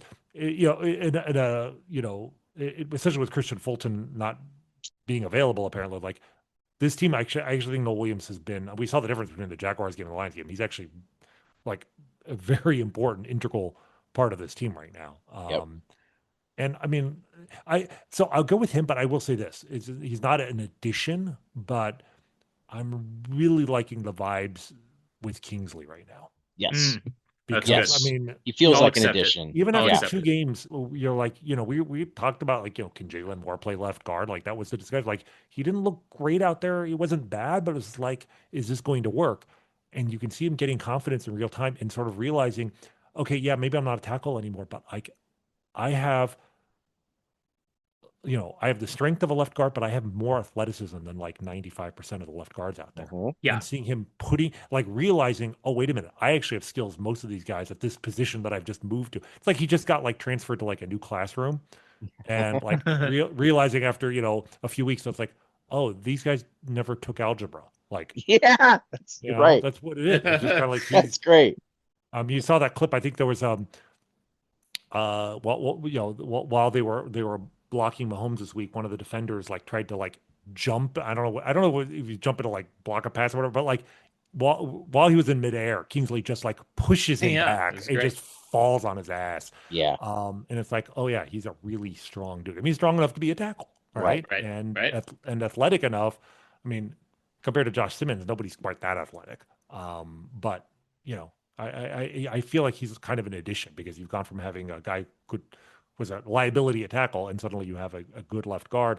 We were talking about like, last time we talked, I said Joe Tooney, should we really, maybe we could have found a way to make it work with his salary, and now it's like, maybe saving $15 million isn't a bad idea. And this guy's, 20. He's actually younger than Josh Simmons, right? That's the other thing. He's 22. Right. He's so really young, and maybe I think we maybe didn't take that into a full account when we were talking about him as a 21-year-old rookie last year. So, like long term, I'm actually as excited as everybody is about Josh Simmons being a long-term solution at left tackle. Like this guy, we got him for 3 more years, but I mean, given his age, maybe maybe you got the left side of your line figured out for the next 7-8 years at least. What's better than having 1 tackle on the left side of the line? Having 2 tackles on the left side of the line. All right, I've got one more question for you, and then we will finish this up with our little Mahomes versus Mahomes exercise that we started last time. And the last question is, if you had a wish list, spelled with $signs, as any good showgirl does, of how this season goes, beyond just the Chiefs win the Super Bowl. Like I want to know, what would be on your wish list? Some ideas of mine include Mahomes has another 5,050 season. He wins his 3rd MVP. Kelsey has 1,000-yard season, or maybe even more because he looks ridiculous right now. The Chiefs trade for someone specific that is on your wish list. Which teams? Okay, this is a great one. Which teams the Chiefs specifically beat in the playoffs on the path? So not just win, but who do they get? And then, streaks, division, AFC Championship game, all that fun stuff. So like, paint me an ideal picture of the 2025 season. Right. So, as much as we've talked about the eventual kind of dream scenario of like getting in as the 7 seed, maybe like 9 and 8, and like some team like they don't even control their own destiny. Some team loses in week 18 to like let the Chiefs sneak in, and you can just hear fan bases across the country like screaming in real time because like how could the Colts have lost to the Panthers or whatever and let the juggernaut in, and then they go they go 4-0 or whatever. Like at some point we want to see that, but where the Chiefs are right now, for the Chiefs to be so bad that they need that kind of help would be a disappointment. So that's not this year's dream. Maybe 1 year. Long-term wish list there. Okay, yeah, exactly. At some point. Maybe when Pat's like 45 years old or something. Not add to the drama. So yeah, first off, a 10th AFC West division. That feels like first on the list for sure. you sometimes see like division winners going, like graphics with division winners going back 10 years. And there's Yep. always there's The always that last annoying one of the Broncos Broncos. one, like at the very top before the 9 in a row. And I'm like, Agreed. can we knock off Denver completely off this list? I would appreciate that. So 10 AFC Wests in a row. Obviously, we want to get the 8th AFC Championship game in a row. And then, the Super Bowl, six out of 7 Super Bowls, Oof. four Super Bowls, Yes. 4 Super Bowls in 6 years. That's been done by the Steelers. But, Yeah. 5 out of 6 Super Bowls, nobody's done, let alone 6 out of 7. How about appearing in 4 in a row? Only Sure. one other Appearing in 4 team's in a ever row, done right? that, The and it Bills, didn't right? go nearly as well for them. No, it has not. Beyond that, I mean, Patrick winning MVP, I think getting a third MVP award at age 30 to go with his 3 Super Bowl MVPs, that would be very cool. Yep. And like even 2 weeks ago, it didn't seem that way, but like Baker Mayfield is suddenly his top competition. And look, I love Baker. Me too. I think the world of the guy, and it's really cool. But like objectively, like Patrick should be able to take him. So yes, there's that. 1,000 yards from Kelsey would be very cool. In terms of acquisitions, it's always more fun to have a running back that, like, they go out and get a nice edge rusher. Like, it might have more value, but it's probably just not as fun as seeing like a running Exactly. back Very true. to pair with everything Extremely else true. on this team. I obviously don't want to Achane. overpay for it. Yeah, some. I mean, Brees Hall that would be would be- great. And there are a number of guys out there. You just don't want to overpay for them. But it just makes like my biggest wish list has already come true. The offense is fun again. The Chiefs are fun again. They are. Right? Like they were. It's just after an 11-6 Super Bowl winning season that was excruciating, and then a 15-2 Super Bowl losing season that was in its own way excruciating. Like it is fun, to actually like set some fireworks off. You guys may have seen my tweet on this, but if not, like the Chiefs have scored 28 points 3 games in a row. Yes. Doesn't sound that impressive. Yeah. But the last time they scored 28 points in 3 consecutive games? 2021. Yeah, at the end of the 20, they actually they did it 7 games in a row. The last 5 games of the regular season, and then the first 2 playoff games, culminating in the 42-36 overtime win against Buffalo before they broke that streak against the Bengals. We will speak of it no more. Womp. But the more surprising thing is, do you know the last time they had scored 28 points in 2 consecutive games? So, I mean, I'm thinking back-to-back games. Yeah, consecutive games, 20. We're not talking about 28 points, not 40. That's not very much, 28 right? points in back-to-back games. So I'm guessing maybe early 2023, the Bears game when they blew out the Bears, maybe one of those around then. I don't know. What was the answer to that one? December 22. Ugh. Wow. Okay. Sure. They scored 34 against the Broncos, and That then was a long 30. time ago. They actually then they scored 30 against the Broncos Texans. Raiders Broncos Texans. And in the Texans game, they scored 30 because it was an overtime win. Yeah, Walk-off touchdown. Oh, if you right. don't count that because of the overtime, the last time they scored 28 in back-to-back regulation was October of that year. Weeks 4 and 5, they beat the Buccaneers 41-31, and then the Raiders in that 30-29 game. Yes. Man, think about that though. It's a long time. They went to 3 Super Bowls and won 2 in between having without ever winning, without ever scoring 28 points in 2 games in a row. That's crazy. That is wild. If you told the 2018 Chiefs, they scored 26 plus in every game. They scored 26 in every single game. They scored. Never believe it. 28.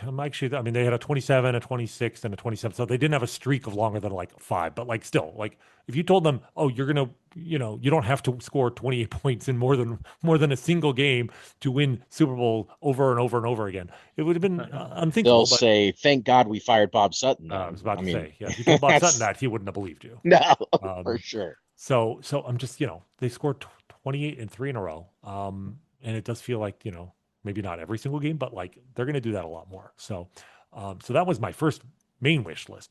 But beyond that, let's talk about who they can beat in the playoffs. Yes, please. I actually, honestly, beating the Bills again, does it even do anything for you? I honestly, at some point you feel bad for them. Yes, I like the Bills. I do too. I would love to beat the Patriots because we've never beat them in the playoffs. Yep. Like I said, I want to cross them off the bingo card.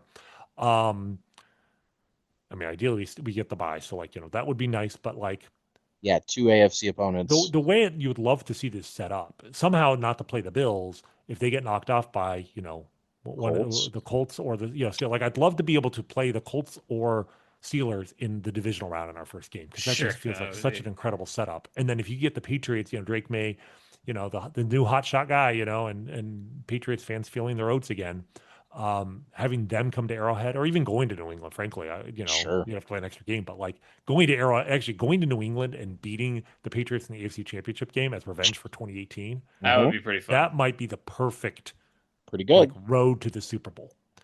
And then in the Super Bowl, I mean, you know Eagles. what? The Eagles, yeah, that would be fun. The Buccaneers, even though Tom Yeah. Brady's not there, we did lose to them, and they're very good. Yep. I either one of those would be fine. But Rams, little 54-51 payback, maybe. maybe that wouldn't be bad. But I will say the one thing I'd love to see in the Super Bowl is a curb stomping. Yes. Like that to me, Yes. Sure. in all five. Yeah, let's put 30 to nothing up. They've and been all down five double Super- digits in all 5 Super Bowls. Right, exactly. Every single Super Bowl, they have been down by 10 points or more at some point, and it's just like 3 times they pulled it back, and the other 2 Right. they But the other it two- got a lot worse. like twice their opponent just cruised to victory. We've never cruised to victory in a Super Bowl. Nope. In my lifetime. Nope. I don't think that's too much to ask because No, Patrick course Mahomes not. is my quarterback. So that would be the end of the wish list. Is just an easy, dominant Super Bowl performance. And then like I probably have to take the day off the next day just so I could scroll Twitter and just and just drink the tears of every other fan base in America. Taylor and I have would a be name. churning out. Yeah, we would be churning out content for you. Well, by we the have a way. name for that day. Exactly. I just that's sit there Basque waiting Day. for retweets on from Yeah, you guys we'd on my be Twitter creating timeline. tears. Yes. We call that Basque Day. Anytime Yeah, the Chiefs Basque win, Day. we say, "Hey, happy Basque Day," because it's just it's a great day to bask and to soak up the tears. Soak it So, all in. well, good wish list, Rany, and I hope you get what you want because you deserve what you want. Let's do the bracket. Let's finish it up. Okay. And so to recap, last time, the 1 seed 2022 Chiefs swept the 2021 8 seed Chiefs, 3-0 Good clean riddance. sweep. Good riddance to the 2021 Chiefs. The 4-5 matchup was the 2018 Chiefs as the 4 and the 2025 Chiefs. And when we did this, it was the start of the year. We had some expectations. We did already know Rashee Rice was going to be suspended, I believe, at that time. But it was kind of like, we slotted them in the 5, middle of the pack, weren't really sure. We did give them the nod over 2018, and now obviously we have a lot more information there. So This was a 2-1 decision, by the way. This was a 2-1 decision. Austin did vote for 2018. I did, and I will say right now, I think I would vote differently now. You're right. Now that you've that's seen neither, some, that's neither here nor there. Sure. And then the 3-6 was the 2020 season. We all 3 voted them over the 2024 Chiefs. We were also coming off of the 2024 season. I think some bad vibes from that Good one. riddance to 2024 as well. Good riddance to 2024, and the 2020 Chiefs were obviously very, very good. And then the 2019 2 seed got upset in our one of our 2 upsets of the first round by the 2023 Chiefs, who of course this was a matchup of 2 Super Bowl champions. This is in fact the only matchup in the first round of 2 Super Bowl champs. 2023 over 2019. So that sets up our semifinals, and then we'll vote on the finals after in this also. 2022, number 1 seed, going up against this year's squad, the 2025 Chiefs, that we now have a little bit more of some data and some tape, and we've seen kind of how they perform. I'll start us off, and I think that the 2022 Chiefs, since I've seen the full picture of them, I know they won the Super Bowl. Pat won MVP. It's kind of the perfect season as far as just the culmination of everything that, they got back to the Super Bowl. It had been, 2021 and 2020 were the 2 super disappointing ends to that year. We went 2 whole years without winning the Super Bowl. 2 whole years. Can you believe that? And That's 2021, ridiculous. obviously, we didn't even make it back to the Super Bowl. So then in 2022, to do everything that the Chiefs did and accomplish everything after the year that they traded away Tyreek in 2021. So they come back the next year and everyone thought they were going to be, take this huge step back, and instead they got everything. That's just all me of saying that I have a lot of reasons to pick 2022. I have a lot of reasons why that team that's the reason they're the number 1 seed. They were a great team. I'm gonna be able to be convinced to pick 2025, I think, based on just how excited I am to watch this team moving forward. Like I would feel fine picking 2025 right now, but my official pick, because it makes more sense and it's more logical, is I think I'm going with 2022 here. Rany, let's put you next. What do you think? Yeah, no, I have to go with 2022. Like, look, Yeah. 2022 is basically the perfect blueprint for how this season could go. Yeah, Right. right. Like that's Best case the scenario. bomb, right? Yeah. Coming off of a tough playoff loss. But look, that playoff loss was a lot worse. Like there were no regrets after, like there may have been regrets about, like, I maybe we see. weren't as good as we thought we were, or maybe, Mhm. Joe Tooney shouldn't have been playing left tackle, but like They didn't blow it. the game itself, or maybe somebody shouldn't have spent $10,000 to Yeah, fly I down to was New about to Orleans. say, maybe. No, I was feeling so good, I you was guys. about to say that too. It's But so yes, cruel. yes. No, you're right. I'm You're right. sorry, man. That's all right. You had an alley oop. I did. I I did. had dunk it. I think Um, about it every day, so don't worry yeah, about sorry, but you know, the game itself, like there's no there was no what ifs about it. it. Whereas the 2021, obviously coming off that, and then the Tyreek Hill, the emotional weight of trading that, and the way that we talk about people constantly writing off the Chiefs prematurely, and Patrick Mahomes. And I mean, I don't think it was ever more than that year. And every team in the AFC West, got traded for Russell Wilson. They Yeah. signed was it Devontae Adams, and Yeah. Everyone was all in. it was just like, they spent what, $500 million, and we Mhm. still, we ran away with the division. We finished, I mean, kind of the playoffs. The Chiefs went 17-3 that year. We already have as many losses this year as that team. So Yeah, like which is they need to crazy. win 14 in a row, which I'm not saying will happen, but Sure. I'm just saying, like, until we know what the season is, like, I think we could look very foolish putting the season ahead of 2022. So Agreed. 2022 is the champ. I'm prepared to Awesome. look foolish. I'll take 2025. And here's why. I'll tell you what. You're so Number funny. one. So I understand the 2022 team was great. That was the last truly great Chiefs offense, and they did it without Tyreek Hill. That was the team. I mean, Travis Kelce was the de facto wide receiver one as a tight end, and Juju Smith-Schuster was the second leading receiver on that team. It was a cool team. It was a great team offensively, but it wasn't that fun.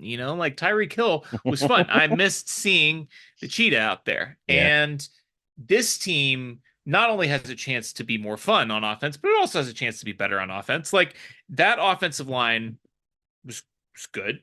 Who do we have at left tackle for the 2022 team? Was it Brown? big Orlando Brown? Yeah. Orlando Brown Jr. Okay. Pass. I mean, yeah, that offensive line was, and Creed Humphrey, Trey Smith, you have the older, more mature versions of them in this offensive line. You have a better offensive line this year. I feel very comfortable by the end of the year, and probably right now, to be honest with you. Chiefs have a better offensive line. They clearly have a much more talented skill player group, setting aside the fact that there's no one like 2022 Travis Kelce on this team, who would be the best player on this team, of course, as a skill player. But like, this is the deepest group of pass catchers ever. It's way better than 2022. Juju Smith-Schuster, who was the wide receiver 1 on that team, he's like the wide receiver 6 on this team, pretty much. Now, the defense in this is interesting, and I'm not disagreeing with anything that either of you said about how that I get it, season man. played out. Cook. It was a great season. It was a great season. But just in terms of sheer talent, like I think the offensive side of the ball, I don't think it's any debate. And that was a great offense. Like I said, I mean, this is, that was the last great Chiefs offense. Mahomes won the MVP. The defense is really interesting to me because, of course, that was the year that, the Fab Four came in, all the cornerbacks, and they weren't that good at the beginning of the year. Like the defense was similar in many ways to how the Chiefs defense has played through 6 games this year. I don't have the numbers in front of me, but just from an eye test Well, standpoint, McDuffie got hurt in the first game. he did. yeah. He did. Career, And that's right. And McDuffie missed Freaking the Arizona. first third, or whatever it was, first 4 or 5 games of the season. We had some kicking problems that year. Freaking Arizona. Harrison Butker also got injured early in the season. That There are a lot of parallels. Now, of course, the Chiefs dominated from wire to wire. This year, they haven't had the opportunity to do that. But I do think that the upside for this defense, and, this all culminated in another team that we'll talk about 2023. Like the defense didn't become fully elite until the next year, but it was really good in the playoffs, aside from the Super Bowl. It was really good down the stretch. It grew into a really good defense. I think this defense has the potential to be as good as the 2022 defense. I think the offense is better. Now, in terms of the outcomes, yes, we know what 2022 was. It was arguably the most dominant Chiefs team of all time. So it's understandable that you would both pick it. And it was a very important Super Bowl win. The Kelsey Bowl Yeah. coming off of 2 years without a Super Bowl. And, you know, the second Super Bowl win, we talked about it at the time. It means a lot. It means a ton to get the second ring. Anybody can win one Super Bowl ring, even though the Chiefs didn't do it for 50 years. Once you get two Super Bowls, you're on a very short list. And of course, once you get a third, once you get a fourth, I'm just saying the competition this year is not very good. I don't know. I'm taking 2025. Call me a prisoner of the moment. I understand I'm outvoted. I'll take it. I feel like you're going to say Your Honor at any point during that. Like you just felt like you were, doing your thing in the courtroom there. Yeah. Why don't I ever get invited on these debate shows? I've seen people debating Skip. Yeah, I've seen yes. people debating Mark Schlereth. Yeah. I would destroy Skip Bayless in a You would. debate about the That's Kansas why City you don't Chiefs. get invited on. I know. I mean, I you that's know why. that they set that I know. stuff up. So I know. okay, 2022 takes it 2-1. Good decision there. 2020 versus 2023 is our second matchup of the Final This is an Four. interesting one. Really interesting, matchup here. You've got 2020 was the run it back year, the year after the Chiefs won it in 2019. They were very good all year long. They collapsed with the Eric Fisher injury, but we kind of talked about at the beginning of this exercise that when we compare the teams and we figure who would win and all that, because the other part of this is who would win. That's kind of the exercise, and Fish would be part of this 2020 squad. But they kind of had some one possession wins there at the back half of that year. They weren't beating anybody by, I mean, we've heard that song and dance many times before, but weren't Many beating times everybody since then. many times since. Yes, correct. Yeah. That the Chiefs don't win by as much as I want them to win, so therefore they suck. Blah blah blah. 2023, of course, same story there. They lost the most games they've lost in the regular season in the Mahomes era. It was dark and disastrous at Christmas when the Raiders beat them, and then they just decided to not lose again that year. And they went on the road and they beat the Bills and the Ravens on the road in the playoffs, which is still insane to even think about that happened with that squad. It wouldn't be insane to think that it happened a lot of years, but that 2023 team just wasn't the one I thought was set up to go on the road. And I mean, Allen and Lamar were, height of their powers there too. They were very, very good that season. But then they, of course, beat the Niners in the Super Bowl. And so this is a Super Bowl champ in 2023 versus a Super Bowl loser in 2020, albeit, who knows how that Tampa game goes if the Chiefs go in there with a healthy line. That was the first road game in Super Bowl history, of course, going on the road to Tampa. It was a COVID Super Bowl, so it was like half crowd. Or no, the Super Bowl was a full crowd. That's right, but it was just a weird year. I'm going 2023. They're the champs. I mean, they won the Super Bowl that year. I think it's hard to pick against a team that did that, especially when you compare it to what happened to 2020. And also, I think 2020's vibes, although they were good in the regular season, they just didn't end the year the way that that we wanted. So I'm going 2023 on my vote. What about you, Rany? So yeah, I agree with you. 2023 is my vote here. I mean, yeah, on paper it might have been the worst regular season team of all of them. Sure. With the Patrick Mahomes there, but I'm sorry, going on the road and beating Lamar Jackson and beating Josh Allen and winning in overtime of the Super Bowl against the 49ers again. Like, it might have been the worst regular season, but I think it was the most fun postseason Agreed. of any Patrick Mahomes team. And it was a back-to-back also, it was back-to-back. Cool. I'm sorry, John. We when 2023 upset had the upset win in the first round. I mean, the coup de grace was John Elway with the trophy. Just every like accessory to this season was so immaculate at the end. It was so frustrating in the moment during the regular season, but you could see them figuring it out, and you could see Patrick Mahomes kind of figure out, how do I win? How do I coax a team that has like one reliable receiver, and maybe Rashee Rice by the end of the season, how do I coax this team to greatness? And finishing off the Ravens in the AFC Championship game with a strike to MVS, who had dropped like so many balls, that cost the Chiefs games during the regular season. It was so perfect the way that season came together that to me, it's that kind of a no brainer. The sour taste of the 2020 season left in my mouth at the end. I think this has to be 2023. And I'll walking make off it the a quick. Super Bowl with McCole Hardman, I just wanted to point that out. Hilarious. Just what a I'll hilarious team they were. I'll make it a clean sweep. I I figured I you would. advocated for the upset for 2023 and got Randy to switch his vote You did the last time last we did time. this. Yeah. So I just wanted to bring that up again. That's the Just 7th to seed. That's a 7 seed, and I love the Cinderella story there. I mean, like, again, and I made this point when we had the 2019 Chiefs, you could make the argument for 2019, Travis Kelce, Tyreek Hill. Okay. My counter to that, not losing sight of the fact that we're asking which team would win. Not that I am diminishing at all, adding vibes in. Right. The John Elway thing is a great touch, obviously. Uh, we saw L'Jarius Sneed against Tyreek Hill twice in 2023 and advantage L'Jarius Sneed. So I will make it a clean slate for 2023, and that puts us in the finals. The 1 seed 2022 against the 7 seed 2023. I feel like we're all gonna be on the same page here, right? Like, well, I don't know, man. There's all right, there's some great maybe arguments not. for both of these teams. All right, and listen, and I've there's been a going reason that they're last. both in the finals. I'm gonna go first. I'll take Okay. 2022. I'll go chalk. Sure. I'll go fine. chalk. I just voted against 2022. I was advocating for 2025 over any Chiefs season ever. Yeah, right. Okay, I just want to be clear. So when we do the Super Bowl recap episode, I will circle back to this. Sure, and I that's was fair. the one who believed in the 2025 Chiefs. You did. That's fine, Taylor.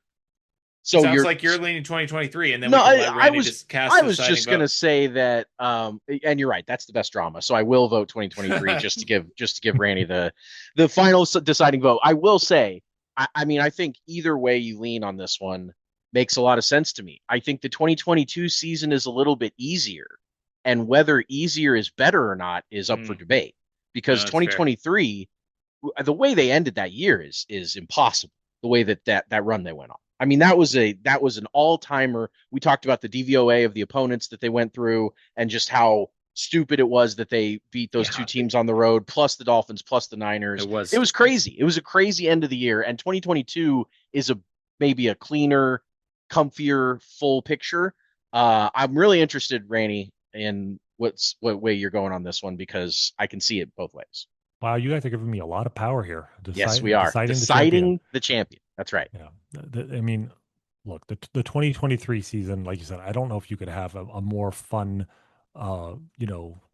redemption arc in season than to go from a team that, almost coughed up the division, lost like 4 games that they should have won, was just driving, forget nationally, in Kansas City, driving people absolutely crazy. And then just the postseason starts and everything's wiped away, and it's like none of that happened, and reminded everybody we're still the Kansas City Chiefs, defending Super Bowl champions and the best team, not just in the NFL, but probably in American sports.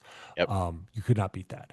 But I'm voting for 2022. I think, because coming off of one of the 3 most painful sporting losses maybe of my lifetime, the loss to Joe Burrow and the bizarreness in that game, blowing an 18-point lead, losing Tyreek Hill, having everybody write us off, before the season as like the Chiefs era is over, and to go out and not just go 14-3, to do it with an elite offense. I mean, they scored 496 points that year, the second most points in Chiefs history. Yeah.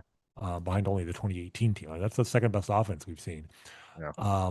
And to win, the Kelsey Bowl, like on a last minute field goal, like the drama was there, and then to go back to get revenge on the Bengals. I mean, to me, that's really maybe the tipping point that tips my vote to 2022. Yeah. No, Austin and I were at that game. The most important non-Super Bowl win maybe of this entire run is getting revenge on the Bengals in Kansas City, to do that, then go on and finish it off. Whereas, the Bengals beat us and still couldn't finish it off and win their first Super Bowl. So sure, you add all of that together, and the fact that they were an objectively better team than they were in 2023. I think I have to go with 2022 and cast a deciding vote for them. I love the point of the Bengals game. Austin and I were, freaking out about that game for as many reasons as you could imagine. And if the Bengals had won that game, I mean, I don't know if any of us would be here today. It So, was, yeah, I was, it was strange because, obviously Super Bowls are more important, but like, I think I felt more yeah, nervous, more potential. Like, I think I had more to lose in that game. yep, Like, yep. I think a loss in that game would have felt worse than any of the Super Bowl losses did. Because I, imagine losing, like the Bengals have our number and they beat yeah, us Yeah, two twice straight to at the Bengals. home, yeah. to go to the Super Bowl. That would And have been four times impossible in to come two back from. years. I mean, they would have just been spanking us. It would have been rough. So, I like that. I like that a lot. I think that's a great exercise in just how good these teams have been. A 7 seed makes it to the championship. We laughed about it when we seeded them. You said last time, I wish a Broncos fan would be forced to listen to this to hear us call a 2023 Super Bowl champion team as the second worst team in the Mahomes era. But of course, they made up for it and made it all the way to the ship. So, Rany, once again, obviously, thanks for your time. That was a blast, and we look forward to catching up with you. Before the playoffs, we figured we go about every 6 weeks this year or so. Mhm. So we're looking at kind of as the Chiefs gear up for a stretch run, and we have a better idea about what this offense looks like and kind of how things are going. But should be a blast, and we'll talk to you next time. Sounds good, guys. Look forward to it. All right, let's talk about this game on Sunday. Sunday Night Football, Chiefs 30, Lions 17. I am fired up for this Chiefs system, buddy, because boy, we have not seen a win like this in like 2 weeks. And before that, in like 2.5 years. Yeah, it was a big statement win for the Chiefs. Let's get into it. We start, of course, if anyone out there is a first time listener, welcome to the show. We do the Chief system, which is the system that the Chiefs use when they win NFL games. It is C, create drama, H, handle adversity, I, inspire hope, E, engage physically, F, finish strong, and S, separate entirely, of course, taking its nod from the Dennis system in It's Always Sunny in Philadelphia. We start with create drama. Typically, a lot of times this is kind of a narrative letter. It's like, what's the drama going Yeah. into the game or the matchup? There really isn't a ton of drama or history between these two teams, other than I was thinking about, the little nugget that Jared Goff was 2-0 against Mahomes in their Yeah. two previous Yeah. head-to-head matchups. One was the 54-51 Rams Monday night crazy game, and then one was the opening night 2 years ago with the Lions when the Chiefs Kadarius Toney handed them a pick six and lost the game by 1 point.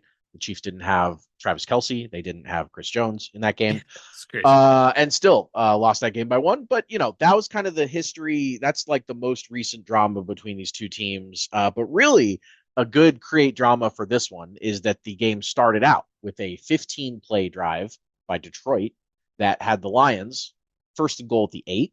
And they gave Jahmyr Gibbs 3 runs from there, and he got 7 of the 8 yards, set up fourth and goal from the 1. And you just know Dan Campbell, I mean, he probably would have gone for it on fourth and like 7 or whatever. I mean, he's very into going for it on fourth down. He's a former player. He believes in, giving your guys confidence. And I mean, I love Dan Campbell. I think he's been great for the Yeah. league, and I think he's a great coach. And I think he'll be around for a long time. He knows what he's doing. But he didn't know what he was doing specifically on this play design. Jared Goff started out under center, or at least up against the center. He taps on the center. He moves in motion out to the left. And as he was in motion, the ball was direct snap to David Montgomery, who threw it to Goff, who bobbled it, almost dropped it, but kind of pinned it against the wide receiver who was making the block out front, and then was able to get in for the score. But after some referee discussion, they got together. The rules analyst was saying, I don't think that was legal on the broadcast. He was saying Jared Goff, as a quarterback, needs to come set if you leave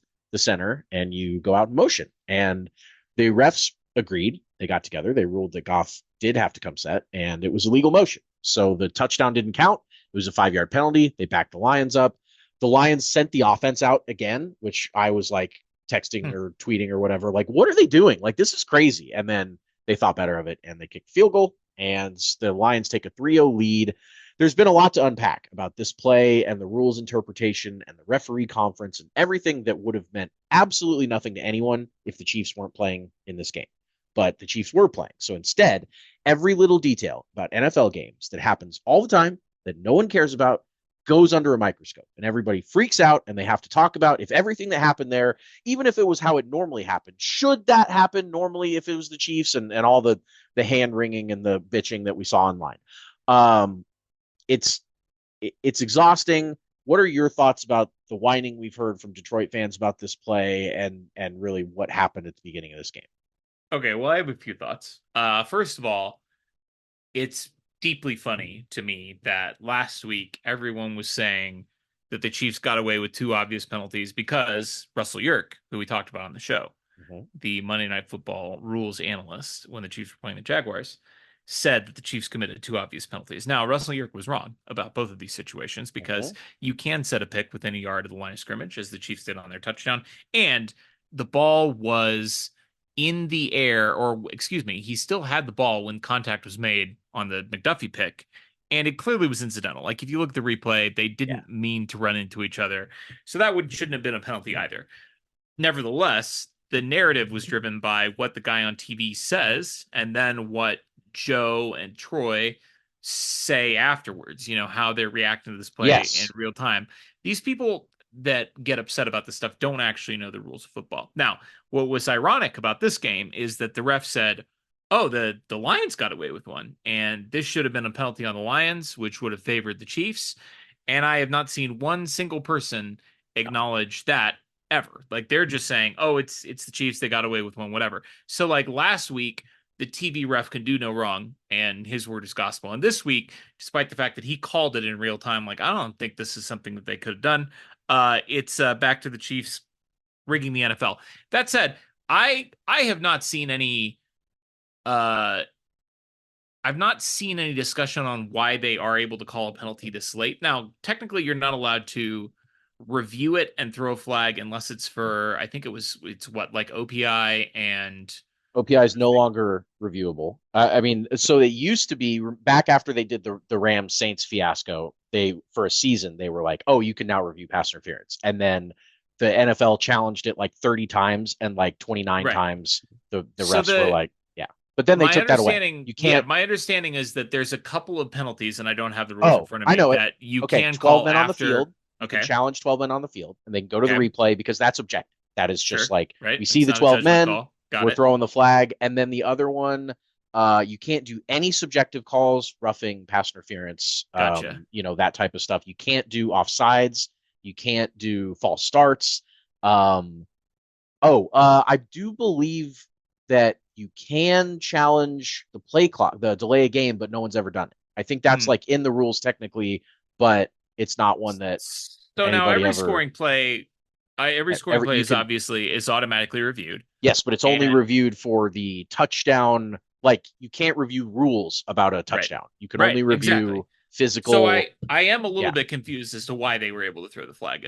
Because they can always get together. So this review did not happen from a booth or from New York or from, even though Dan Campbell was erroneously told that New York called in. Yeah, sure. And said, but no. Roger Goodell himself picked up the phone and said, take this touchdown off the board. It's crazy. Taylor Swift actually called it in and said, you've got to take this back. But no, the refs can always, after any play, for any reason, which most of the time we see it in intentional grounding. But that makes sense. They can always get together. They have a conference. They say, what do you see? What do you see? What I see? And then they can pull out a flag way after the play has been over and drop it. Sense. You always see this with intentional grounding. But the reason that this one was so because they can't see it in real time. Yes, exactly. Which is why the rule exists. Which is why the rule exists. Give the referees, ability to do that. And now, if this were, let's say this were a wide receiver motion or some type of kind of play that the refs see 10,000 times a week, then like they probably wouldn't have had to get together and talk about it. The fact they would have just thrown the flag. It was an obscure, quarterback in motion is something that we might see one other time under center in the rest of the regular season. Maybe we probably won't even see it again this year. So it's very rare to happen. And anytime something rare happens on the field, they can get together and they could say, hey, shit, wait a minute. Isn't like rules section 11B or whatever, they can get together and say like, oh yeah. He was under center. And I mean, so anyway, that's why they got together and that's why they threw the late flag. They are perfectly within their rights to do.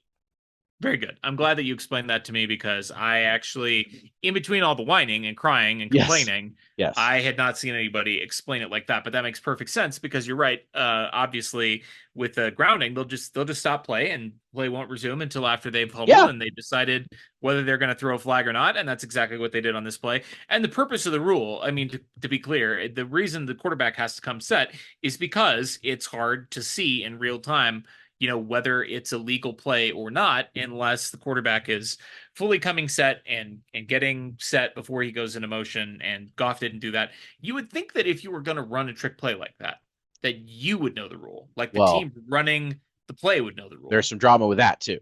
So the Lions claim that, whenever the Lions are the number one trick play offense Sure. in football by a mile Sure. without even a second place. And they're badass. And they're I love awesome. And they're really good. And they do this all the time. And Dan Campbell is the king of wanting his guys to do fun shit because he's fun.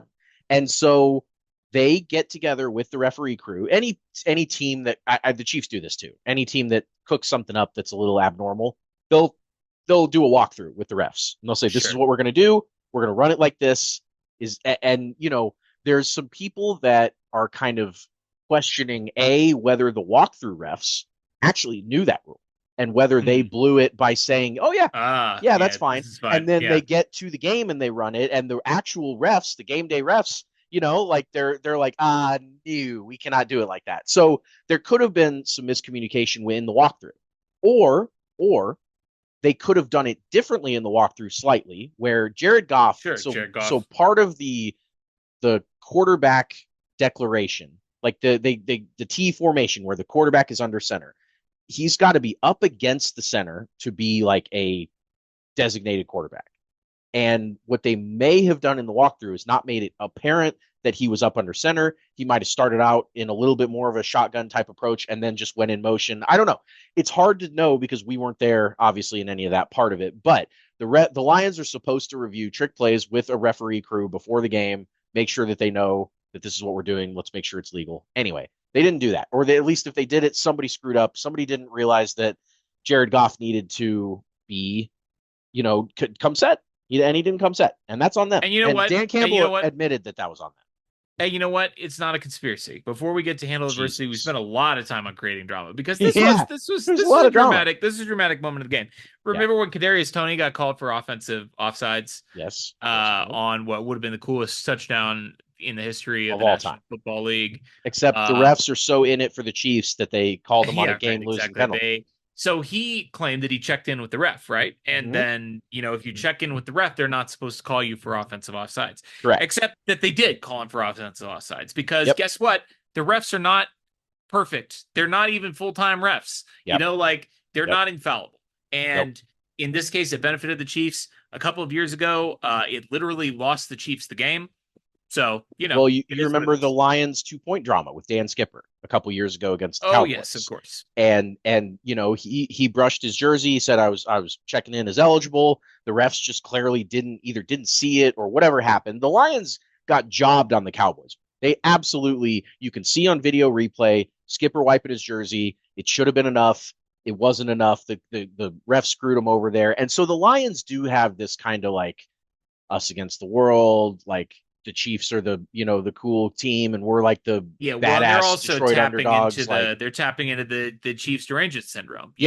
Very much so. Victim complex. Yes, and this is their first opportunity to do that because they beat us a couple of years ago. Yep. So this is their first time tasting the Chiefs. It's only been rigged for the Chiefs for since Taylor Swift. So this is their first time losing to the rigged Chiefs. Yep. And so they had to tap into all those engagement clicks and so on and so forth. Let's handle some adversity. Handle adversity. Let's start the game off by the Chiefs with an 8-play, 70-yard touchdown drive. Kelsey and Juju started the game off with catches of 15 and 30 yards. Pacheco looked pretty spry. He had an 11-yard run in there. And then the Chiefs kind of matriculated down. And on 4th and 3 from the 6, Andy decided to go ahead and match Dan Campbell's energy, which I loved. More on that later. And kept the offense out on the field. And Worthy's man tried to press him right up against the line and just straight up whiffed him. I mean, he went right up to him, and then Worthy was gone before he knew what was happening, which left Worthy wide open for an easy catch and score from the 6.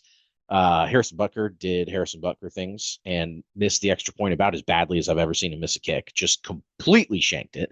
And it was 6-3 Chiefs. So, given Detroit's reputation coming into this game, especially as one of the best teams in football, the Chiefs started the game off with a goal line stand that ended in a field goal on Detroit's end, and then a touchdown drive on the offensive end, about as well as you could expect. I mean, they went blow for blow with Detroit and looked like they were going to be able to play right with them. I felt that they handled the adversity of playing a really good team, especially coming off the loss in Jacksonville. You're playing another primetime game after you just played Monday night. Now you're playing Sunday night. You don't have your left tackle. There's a lot of stuff that could have gone wrong for the Chiefs here. And instead, they started this game off about as well as we could hope. Yeah, instead, the only thing that went wrong is Harrison Butker misses another kick and puts the Chiefs, behind the math there when you should be up 4 and you're only up 3. Fortunately, it didn't end up mattering in this game. But yeah, I'd say adversity handled. I mean, I love what Xavier Worthy did on this play. Obviously, the scouting report on him was that he's not going to be a guy that's going to be pressed because he's 160 pounds or whatever. Mm-hmm. And that only applies to somebody gets his hands on him. Yeah. And if you don't get your hands on him, you can't press him. You're cooked. Not only can you not press him, he's gone. You can't catch him. You can't guard him. Yeah. So sure, if you get your hands on him, good for you. He's probably not going to beat the press. But if you don't get your hands on him, it's a touchdown. Yep. And it's going to be really fun. I mean, I'm just so excited. We're going to be talking about this throughout the entire show to see that trio in action. And I'm sure we'll talk about the third member of that little three amigos here before too long. We will. Let's inspire some hope with the Lions did answer the Worthy touchdown with a Jameson Williams touchdown. And so that put the Lions up 10-6. Would have been nice to be down 10-7 instead of 10-6, but sure, yeah. It is what it is. And then the teams traded fourth down stops. The Chiefs went for it again on fourth down, which again, I tweeted this at the time. I don't even care that they didn't get the fourth down. I loved that Andy was sitting there going, all right, we're playing the Lions. They're going to score a lot of points. They love going for it on fourth. Yeah, they're going to go for it. We've got to maximize every opportunity to score touchdowns that we can. And the other thing was it was on the 19-yard line, and Harrison Butker had just shanked an extra point. And I'm sure there was a little bit of, hey, can I not trust my kicker today to make some kicks? And let's not even go ahead and make it an option. Let's just go for it. So that was fine. I enjoyed the fact that Andy was pulling out the fourth down plays. And then, of course, the defense came up with their own stop on the other end on a fourth down. So what follows after that is how the Chiefs offense is feeling itself, is back, is clicking. With 2:42 to go in the first half, in the second quarter, they took over after the fourth down stop from their own 45-yard line, and the Chiefs did the following. They hit Hollywood for 13, Kelsey for 8, and then on third down, Kelsey draws a DPI. Rock Ya-Sin is grabbing all over the inside collar of his jersey. They, of course, are bitching about this ball being uncatchable, but there's a reason the ball was uncatchable. Because he stopped Travis Kelce in his tracks, and you can't do that. And so they got down to the Detroit 18. Kelce then takes the next pass, right side, gets upended on the 1-yard line, lands awkwardly on his neck, but he was fine. Old guy, bounced back from that one. I was a little concerned for him. I mean, he landed directly on top of his head, which is always a scary, situation for a football player. And then Mahomes on the very next play runs an option, just walks into the end zone right by Brian Branch with 37 seconds left and a 13-10 lead. The real part that inspires hope for me then is not only did the Chiefs score right before half, and then to top it all off with 30 seconds to go, they forced a quick 3-and-out by the Lions. So they didn't even give up like they did with the Ravens, where after they scored, they tried to score and they shanked the field goal, and then they give up a quick field goal to the Ravens. This time they forced the quick 3-and-out. And then they pulled off the old double up, which is really a sign that they're doing it, because they haven't been able to double up. And in fact, most of the time it's 2 3-and-outs when they get the ball, with that much time left in the first half, and they get the ball to start the second. But they began the third quarter with an 8-play, 81-yard touchdown drive. And this is how that drive went. Rashard Smith got in on the action with a 9-yard catch. Kid looked spry. Love that kid. Pacheco, 9-yard run. Noah Gray, 19-yard catch. Kelsey, 13. Mahomes ran it for 11. Kareem took a pass for 11, and then Hollywood caught a pop pass for a 9-yard touchdown. You will notice that I did not mention a single player 2 times on that drive. That was all the whole spread of the offense, the whole kit and caboodle there. When the Chiefs spread the ball like this, I mean, they're just so hard to handle. They're so hard to predict. That's one of those things that when they were really clicking within the last couple of years, when it was like the good version of the 2023 and the 2024 offense, which frankly, I mean, didn't show up all that often, but when they did, it was like this. It was because they spread, because they didn't have just one guy that was doing everything. Like a lot of NFL offenses, when the NFL offenses are clicking, most of the time it's because they got a superstar out there and they got Saquon or Justin Jefferson or someone that's just like cooking everybody and there's nothing you can do about it. This is Mahomes cooking everybody is what this looks like. And it was a sight to see. It was a beauty. So they took a double-digit lead because they doubled up there. They had a 20-10 lead. I mean, that's about as inspiring as they've been in years for me. They were awesome. It's like the second quarter of the Jags game, except that they maintained it, and it was deeply inspiring. Now we should acknowledge that the Lions had some players missing in the secondary in this game. Who doesn't? On the other hand, the Chiefs had some players, a player at least, missing on their wide receiver core, and in their offensive line. Exactly, and we're missing their left tackle. Like everybody's got guys out. Exactly, and the Lions, I mean, the defensive line was fully healthy, and that's one of the strengths of the team. And has a superstar. Exactly. Aiden Hutchinson was out there, and he did not do a whole lot in this game. Pat made him look foolish. Yeah, he roughed Pat. Yeah, exactly. He roughed Pat, which was so obviously roughing, by the way. But in any case, it was incredibly inspiring to see the Chiefs double up. I don't know. This would require us to go back and look at play data. I don't know when the last time the Chiefs did that with 2 touchdowns was. Man, I wanted to look that up. It can't be. I mean, it has to have been a long time ago. It sure feels like it. Yeah. It feels like it's literally been years since they've done that. Yep. And they had an opportunity to do it against a really good team with a really good offense, and both sides of the ball stepped up to deliver it. It was incredible.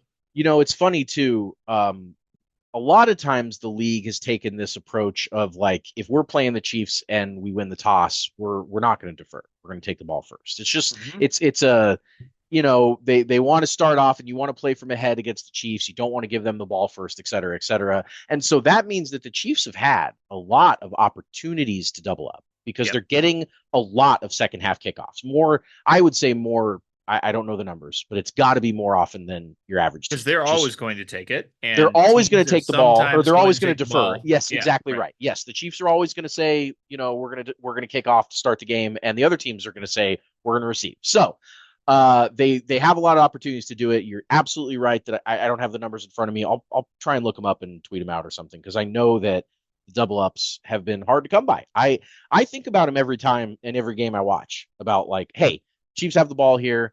It's 2 minutes to go in the first half. I know we're getting in the third quarter. Let's try and get 2 touchdowns out of this before the other team touches the ball. And it just never works. So it's crazy because they are now the Jags game last week. They scored with a little bit too much time left, obviously, because they lost the game. Yes. But they are like pretty good at managing the clock in those situations. They are. It's just like I think Pat really understands that stuff. And I think he is very intuitive in terms of like how you manage the clock, which is a big part 100%. of doing the doubling up at the end of the half. On the other hand, they just haven't executed. I mean, and they did in this game, which was great. Yeah, it was awesome. So we get to E, engage physically. This is half of this letter is just kind of a general shout out to the team in this game that looked more physical throughout the whole contest.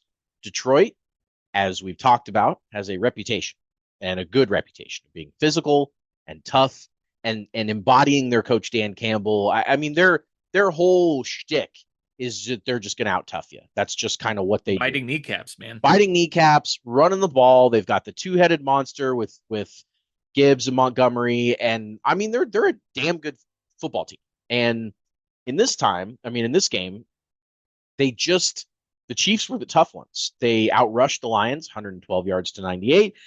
And obviously, part of toughness is mental toughness, something we will talk about in kind of how this game ends. But, I mean, the Chiefs really showed up and engaged with this team physically in all aspects, on both lines, on, any way that you can push around another team. The Chiefs won both of the battles of the trenches, and that leads me to kind of the second part of engage physically here, which is let's just shout out especially Jalen Moore. He filled in at the last second. He had a kid at 2 a.m. or whatever it was early in the morning that morning, and then had to lock horns with Aiden Hutchinson and did a great job and never felt like the Chiefs were missing a beat on offense. And we've talked about how when the Chiefs signed Jalen Moore, first of all, they hadn't even drafted yet. That was the first day of free agency that they signed Jalen Moore. And so, the idea from him was, hey, let's see if this guy can fix the left tackle problems. And then Josh Simmons just fell into their laps and has been a godsend and everything that worked out with that. But you did kind of have like this bloated contract of a sixth lineman where you're paying him I think it was $18 million or I mean a pretty good chunk of change for being a backup. And boy, if he's a break class case of emergency, and this was an emergency on Sunday night, it worked out really, really well. So shout out to Jalen. If Simmons, it looks like he's probably going to be out again this week. It says a lot that we are not really that concerned about Jalen Moore stepping in there because he did a damn good job. He did. I floated the idea of him, moving to right tackle when I would love Josh Simmons comes back, which I got a lot of pushback on this because Jawan Taylor quietly has no penalties. Not committed a penalty in a couple of weeks. And, well, didn't he? He had some penalties against the Jags. But it was not his fault. It was a penalty against him, but it was yes, technically. But it was two games, or the Ravens game, he had no penalties, and he basically was clean against the Jags. It technically was called on him. He's had a good run here recently. Yes. So people pointed out to me that Jawan Taylor has been good lately, and that's all well and good. At the very least, Jawan Taylor's not going to be on the team next year, and correct. You've got one more year replacement potentially in Jalen Moore. Yep. He'd have to get some reps in at right tackle. But he was signed to be the swing tackle, and he's done a damn good job of that. The defense was, I just have to say it, like the Chiefs' defensive metrics don't look that great, but then you look at the results, and to be clear, the Lions and the Ravens, whatever problems they were experiencing on defense, they had everybody healthy on offense in both of those games. And the Chiefs defense held the Ravens to essentially 13. They gave up the garbage time touchdown to Justice Hill. And the Lions to 17. Both of those offenses under 20 points a game. Both of those offenses are averaging, with Lamar, are averaging like close to 40 points a game on the season. That's ridiculous. You shouldn't be able to do that with a team that has the raw metrics that the Chiefs have, being as unimpressive as they are. And they did it. And the physicality is a huge part of that. And, Chamari Connor, back in his kind of role as a guy that's going to hit and not a guy that's going to cover.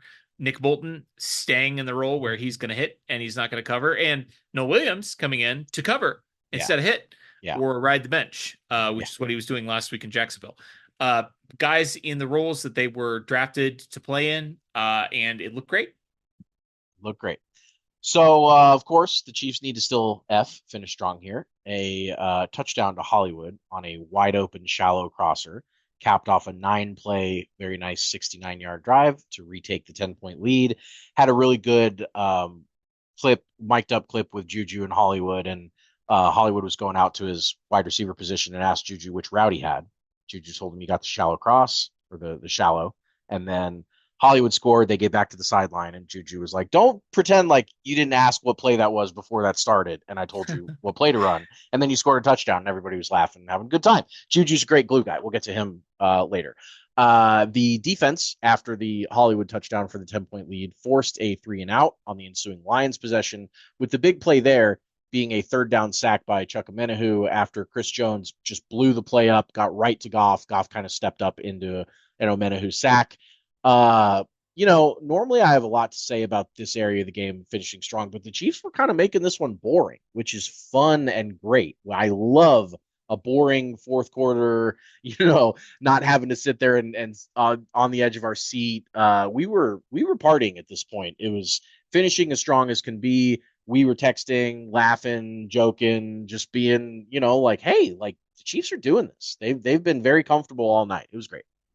Yeah, we are starting to see a flaw in the Chiefs system, which is that it was designed for the cardiac Chiefs of the Yeah. last several years. And if the Chiefs are going to just win games by blowing people out by 13, as they've already done a couple of times this year, 3 times this year, and all Yeah. 3 of their wins have been 13 plus. dominant on the scoreboard, it's going to be hard. We're going to have to come up with a different system. I mean, we'll make it work. But Finish strong just applies earlier in the game than it sure, used to. exactly. That's the big change. It's emphatic. So yeah, it was great. And obviously, Hey, I think you muted. You said an obvi and then you cut off. sorry. Yep. I did accidentally tap that. Yep. And obviously, it's kind of sure. your. I obviously the Chiefs getting home for a sack in this game is no small feat. Jared Goff does not take a lot of sacks. The Lions' offensive line is very impressive. This was really a Chris Jones play. Chuck Omenahu just getting in there to kind of clean it up. But hey, Chuck with back-to-back games with a sack after a very long dry spell. He's now 2 years out from his injury, and if you were going to see him return to the player he was, in the AFC Championship game a couple of years ago when he suffered that devastating injury, this would be the time that you would see it. And I'm not saying that I see it quite yet, but it's encouraging. It's encouraging. It's encouraging indeed. He can't be much worse than he's been lately. Yeah. So like any little step in the right direction is going to mean a lot to that defensive line that's been getting pressures but not turning those into sacks. And this was turned into a sack, so that was nice. Of course, now final best letter S, separate entirely. A Niho Remigio punt return brought the Chiefs to midfield. It was a nice little 21-yard return, and then they tacked on a field goal. That gets us to the final scoring margin of 30-17. Would have been 31, but that's fine. And then Detroit just goes 4 and out on their last possession. They didn't even make it interesting. They could have scored there, cut it 6, tried to onside, do some fun stuff, but no, they just flamed out. And the Chiefs finish off their third, as we talked about, 13-plus point victory of the season. They move back to 500. The Rashee Rice looming incoming edition is just has to have the rest of their league quaking in their boots. They finished strong. They separate entirely. They did all the stuff they were supposed to in this one. Chiefs system prevails once again, 30-17. Good guys. Pretty tidy little victory for our boys in red. Let's do awards. And for those of you who may be joining us for the first time, we have 3 different types of awards that we hand out. Post Chiefs victory, we have our 5-star men. Who through their play on the field are screaming out, "I'm a 5-star man." We have our trash men. I'm the trash man. I come out, I throw trash all over the ring, and then I start eating garbage. Who are eating garbage all over the field. And we have our wild cards. Wild card, bitches! Yeah! Who are, of course, capable of anything. I will kick it off with the 5-star men, and I will give my 5-star man award to Jalen Moore. We've touched on it. Can't say enough about the guy. Just the circumstances, having a baby, his spouse having a baby, 1 or 2 o'clock in the morning, probably did not get a lot of sleep, and then gets the call. I'm sure he's at the hospital. It's a great day for him. Yeah. New addition to his family coming in, and then he finds out 8 hours later that he's going to be starting at left tackle against the Detroit Lions in a very consequential game. Chiefs are 2-3. They're going against, by all accounts, the best team in the NFL, according to everybody's power rankings. Very good team. Aiden Hutchinson, who is looking like a maniac, a monster. Just an incredible performance by him. They had a great plan for how they were going to handle Aiden Hutchinson, but a plan isn't worth anything if you can't execute it. And, it's got to be hard for a guy that isn't getting any reps, in an actual game, to just step in and play like he played. So 5-star man through and through for Jalen Moore. Completely agree. He was awesome and much needed. And boy, long go the days of not having one caliber left tackle on the Right. roster, and the Chiefs kind of did what they always do with the position. They turn a position of weakness into a position of strength, and that was really nice. I'm going to go with the position that's been the position of strength for this team for 8 years now, and the position that makes me the most, to borrow a phrase from our conversation with Rany, football horny. The quarterback, man, Patrick Mahomes just is continuing to impress and to be the leader and the best player on the field, and the best player in the league. And another 4 total touchdown game for him, 3 passing, 1 rushing. He was great in this, 22 of 30 for 257 yards, 3 passing touchdowns, no picks, and 132.2 passer rating. He's just so comfortable now in the offense and at what he's doing out there. Now it's not about when he runs now, it's not because the Chiefs have no other options like it felt earlier on in the season when it was basically Mahomes running or the Chiefs couldn't move the ball at all. Now it's like he's just like gleefully carrying the ball because it's hilarious and fun and easy, and scoring touchdowns and doing cool shit, and wiping off his jersey and taunting Brian Branch and all that fun stuff. He's the best. He's the best. He'll always be the best. We've said it every time we give him a 5-star award, that he's just like a lifetime 5-star man, which is totally makes sense. Special shout out. We couldn't really fit him in the awards, but Hollywood Brown, 2 touchdowns here. It's been a big touchdown drought for Hollywood since 2023, because obviously he missed most of last year, and he really, his last like 8 games with the Cardinals or whatever it was, he didn't score a touchdown in those either. So nice to see him, feeling like not only is he just like a little token part of the offense, but like, he's a red zone threat. He's catching pop passes. He's doing little shallows and scoring on that stuff. That's a lot of fun. So, but none of that would be possible if Mahomes wasn't able to move the ball up and down the field at will and spread the ball out. The other thing, I mean, I talked about earlier that they had the one drive where everyone contributed one play. Everybody got 8. They had 8 passing, targets in this game that caught a reception.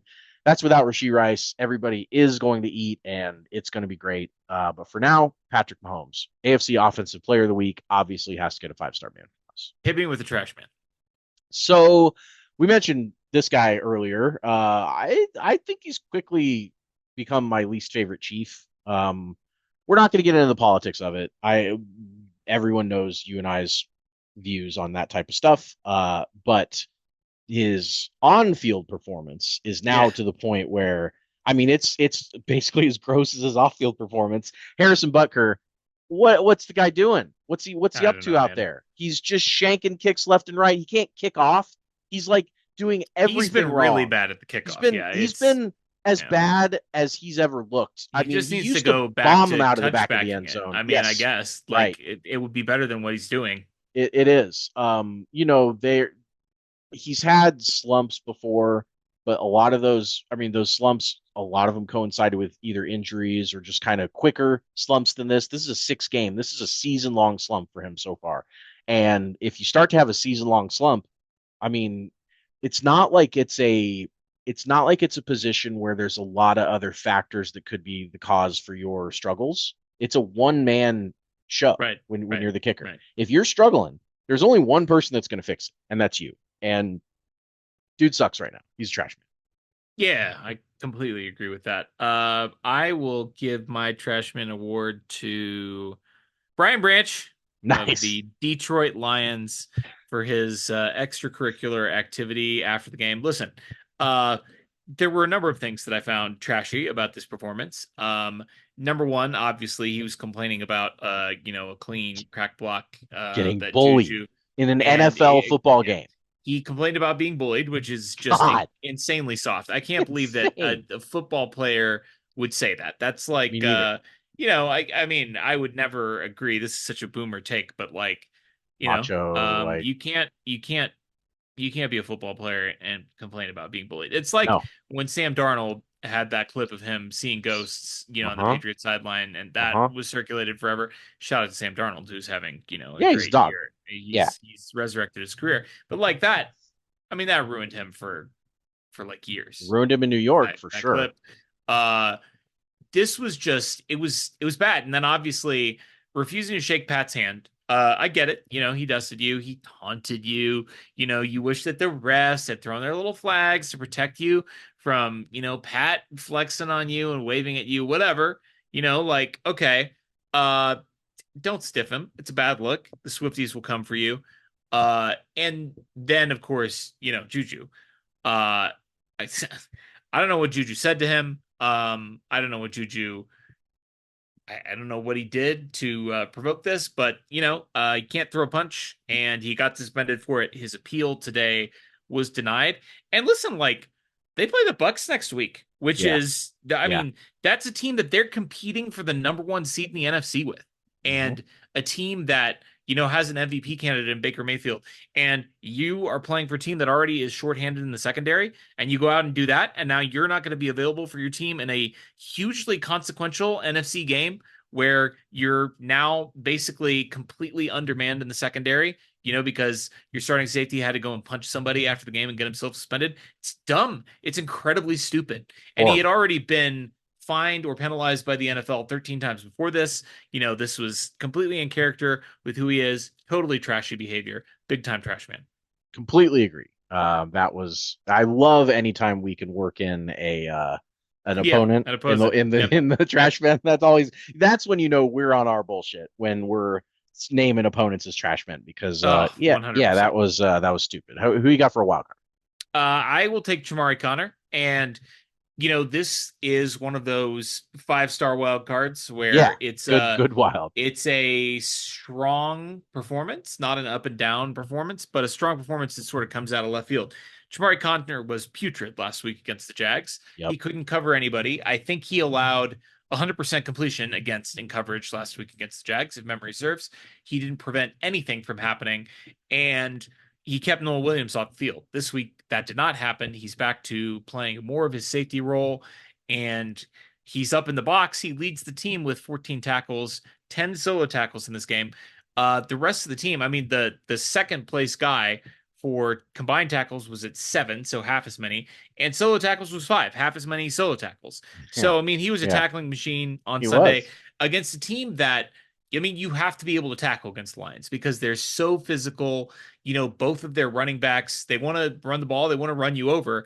And if they run you over, they're going to the end zone. I mean, at least Gibbs is, because he's got a ton of juice, a ton of speed. If he gets by you, he's probably going to score. And so Jamari Connor had to be on his game, and he was on his game. PFF's highest graded Chief of the week. Believe it. I don't know. I mean, the grading system has been a little funky. Patrick Mahomes didn't even crack the top 7 or 8 guys on the team. That was a little bit dumb and trashy by PFF. But you know what? Jamari Connor, the eye test says that he had a great game. The stat sheet says he had a great game. PFF also said that he had a great game. That is a wild card performance coming from a guy who was one of the worst players on the field for the Chiefs last week. I completely agree. That was insane. I never would have seen that coming at all. I will go with the performance of my 8th most favorite Chiefs wide receiver in franchise history. And whoa, okay. So I was thinking about it the other day, and really after the game, and I was like, who's really just done a lot of good for my health of watching Chiefs games in the last couple of years is Juju Smith-Schuster. I think he is so underappreciated or underrated, or however you want to put it, in what he does for this team's moxie and for their confidence, and also he's still a pretty good football player. He's not Steelers Juju, but he's certainly not Patriots Juju either. He is the Chiefs version of Juju is as good as his old ass body can be right now, and he's not even that old. He's 6. No, he's got to be older than that. Juju Smith-Schuster age. He is. Oh, do you know off the top of your head? Just curious. I was gonna guess 28. 28's correct. Good guess. He caught 3 balls for 57 yards in this one. He obviously blocked the ever living shit out of Brian Branch, and the fight was a sucker punch. And anytime you sucker punch somebody and then post a picture of that person lying down and act like you're all tough, fucking, you guys just lost the game by 13 points, and you got in a play that both of you know that there's going to be a physical football play coming. That's not a surprise. You get blocked into the earth, and then you go up to the guy after the game and sucker punch him. It was just a stupid. Again, that's dovetailing on the Trash Man by Brian Branch. But Juju was awesome in this one. Just to give you my top 8 because I No, thought of it. Number 1, you can guess number 1. I'll tell you from there. It's Tyreek. It's Tyreek Hill, and it'll always be Of Tyreek course, Hill, of and he's course, the coolest dog ever. Yeah. Number 2, I'm going with Dante Hall, which Okay. Yeah. he was hugely important to me as a kid growing up and watching the Chiefs. And then number 3, it's call me a prisoner of the moment, but it's Rashee Rice, and I'm pretty sure he's going to rise up higher than that before the season's over. Number 4, I'm going with the Lizard King, Sammy Watkins. Sure, love him. I think that his personality gets him to the number 4 spot, even though his on-field production left some to be desired. His health. I mean, he caught the touchdown that sealed our first trip to the Super Bowl. The Titans touchdown will always be right up there among my happiest moments in my life. Ever. Dusting Richard Sherman in the Super Bowl. He was a dog. He and the 3 touchdown game in week 1 against the Jags was one of the most dominant single games that a Chiefs wide receiver's ever had. Number 5, I'm going with the guy that held down Chiefs wide receivers for the longest time before Tyreek got there, and that's Dwayne Bowe. Dwayne Bowe is an all-timer on Chiefs catching. I mean, he was everywhere. Number 6, I'm really digging Xavier Worthy, and I think that he's got a lot of tread left on his tires, obviously, and I think he's gonna do a lot to rise in those rankings. And then number 7, I will go with Eddie Kennison, and finally. Number 8, Juju Smith-Schuster. I cannot think of a Chiefs wide receiver. There have been some other ones I kind of was maybe toying with in those rankings. But the point is, Juju, he had a year of wide receiver 1 that the Chiefs won the Super Bowl in 2022, where he was the guy, and he was explosive, and he had all those fun plays and stuff. And then the story of the Patriots cutting him, and then him coming back to the team and kind of ramping back into, like, when he first got here, he really still wasn't part of the passing offense for a little bit. Then he had that Saints breakout game where he had 150 yards or whatever it was last year. It was hilarious. Yeah, and then crazy. He kind of faded back. And then this year he's just such a clubhouse presence. He's such an integral part of what the Chiefs, I mean, he told Hollywood which routes run. Exactly. I mean, he's a coach out on the field. He's a veteran, and he's fun. And his I think maybe what I like about him the most is how much he makes other people mad. Dancing, like, if you're going to get mad at someone for dancing, you're soft. That's what it says. It says way more about you than him. That is the longest wild card explanation that I have ever had. I have one thing to add to it before we move on to Chiefs. Okay, what's up? Zaire Franklin has a podcast. He's the linebacker for the Colts, not to be confused with Jair Alexander, who is a cornerback for the Ravens. I think currently is the team that he's playing for. He said today that Juju deserved to get his ass beat, and that just goes to show you. I don't even know who Zaire Franklin is, but Juju has had such an effect on. I mean, he just encapsulates everything that's great about the Chiefs. They just trigger people so incredibly hard. And what he's doing objectively is not offensive. Does he even make TikTok videos anymore? Juju? Yeah, he does. Okay. But I mean, it's not even his big. He used to be gigantic on it. Right. Yeah, it's just a stupid. People are idiots. People are soft. That's going to wrap it up for Chiefs over Lions. I know we spent a lot of time on that, but deservedly, because that was a huge win. It was. Let's go forward to Sunday. The Raiders are coming to town. It's a noon kickoff, and we're not going to spend a ton of time dwelling on this game because on paper, this is a huge, gigantic mismatch, not just based on what has happened so far this season, but of course the Chiefs getting Rashee Rice back. Our friend Joseph Hefe has provided us with the stat breakdown here.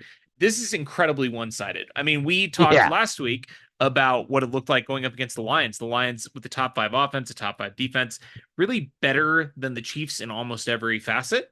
And, the Chiefs go out and beat them by 2 scores. You don't have to worry about that with the Las Vegas Raiders. The Raiders are scoring 17 points a game. They have a minus 46 point differential. They have a negative turnover differential. Their red zone touchdown percentage is one of the worst in the league. They're only scoring a touchdown 38% of the time when they're in the That's red zone, insane. which is, I mean, honestly, I don't even It's know how so that's bad. possible. It's Yeah. yeah, it's unbelievably bad. So 38.9% touchdown rate is like, I mean, that's got to be, if that maintained, that's got to be one of the worst all time yeah. season performances. So Joe puts in this stat sheet. He's got EPA, expected points added, passing EPA, rushing EPA, overall success rate, passing success rate, rushing success rate, late down success rate, pass rate over expected, explosive play rate, and series conversion rate. Those are all the stats that go into this little game preview. And I can count up for you the number of categories the Raiders are better than the Chiefs in. Okay. Let's see. That's like 12 different categories, and for each one you have offense 11 and times 4, defense. Yep. 44 total. So 44 total categories, and Yep. the Raiders are better than the Chiefs in, I think, 3. So the 3 Chiefs, out of 44. yeah, the Chiefs offense is better than the Raiders offense in every way. There's literally nothing that the Raiders are better than the Chiefs offense in, except for rushing success rate. They're slightly ahead of the Chiefs there. They're ninth. The Chiefs are 13th. Their defensive rushing Oh, that's right. success rate Their is 9. defensive Their rushing offense is success rate is 9. 26th. That's right. That's right. You're right. The I explosive misread play the rate chart. is 14 for the Raiders, 22nd for the Chiefs. That's the one thing on their offensive side that they're better at. Yeah, but the rushing success rate on defense, they are better than the Chiefs there. You're comparing Yeah. Raiders numbers on defense to I know. Chiefs numbers on I offense. misspoke I got it. there. But I got the it. Raiders defense is good against the run. They're ninth in rushing success rate against. The Chiefs defense is terrible against the run from a success rate standpoint. They're Correct. 27th. Correct. But other than that, it is either close or an absolute landslide in favor of the Chiefs in every single other category on this stat sheet. Yep. I mean, like, either they're within a couple of percentage points or the Chiefs are blowing the Raiders away in like every other stat. They wipe the floor with the Raiders in virtually every category. This game should not be close at all. Nope. It's crazy that the Raiders are 2-4 with these numbers. Like, they are everything that their offense has been doing. I mean, Geno Smith leads the league in turnovers. Janty hasn't been nearly as good. He's had one breakout game, but the rest of them has been pretty pedestrian, which is surprising. He was very good at Boise State. I think he probably will still be a solid NFL player, but he might have to leave Vegas in order to really unlock his full potential. And I mean, they're just not really doing anything that you would expect a veteran head coach like Pete Carroll, the oldest coach in the league. They're not doing anything well, and they haven't really played a very tough schedule, and they haven't really done much to, make noise in a AFC that is ripe for making noise by any team right now. Sure. And they're just going to Raider it up, and they're just going to end up. I mean, their games so far, there's 6 games this year. They're 2 wins against Titans and Patriots, which, say what you will about the Patriots now, who look much better. But the week 1 Patriots did not look very good against these Raiders. And then they've lost to the Chargers, Commanders, Bears, and Colts. I mean, it's, this is going to be an ass kicking. I know we talked about I talked about at least how I don't like doing predictions, and I don't like to, because I mean, any given Sunday, blah, blah, blah. I'm about to put my mortgage on the Chiefs. I mean, I just think that there's just no chance that not only is this game not, a Chiefs win, that it's not a blowout Chiefs win. They're going to ruin this team. I agree. And, I'm glad you mentioned the Colts, because this Raiders team lost 40-6 to the Colts. Yes. And there's really not any reason why the Colts couldn't have, or the Raiders couldn't have been this year's Colts, right? Like, they brought in a journeyman quarterback. Sure. Plugged him into a pretty decent offensive infrastructure. You've got an okay defense with some talent there, the Raiders probably have more star players than the Colts do. Genty, based on his draft stock and what he was able to do in week 4 against the Bears, showing some of that pedigree off. Max Crosby is better than probably any player on the Colts. There's no reason why the Raiders couldn't have been the Colts, where you make a couple of tweaks and suddenly you are a very competitive team in a sort of upside down, topsy-turvy AFC. But instead, The Raiders are out here losing 40-6 to the Indianapolis Colts a couple of weeks ago. They're barely scraping by the worst team in the league, the Tennessee Titans.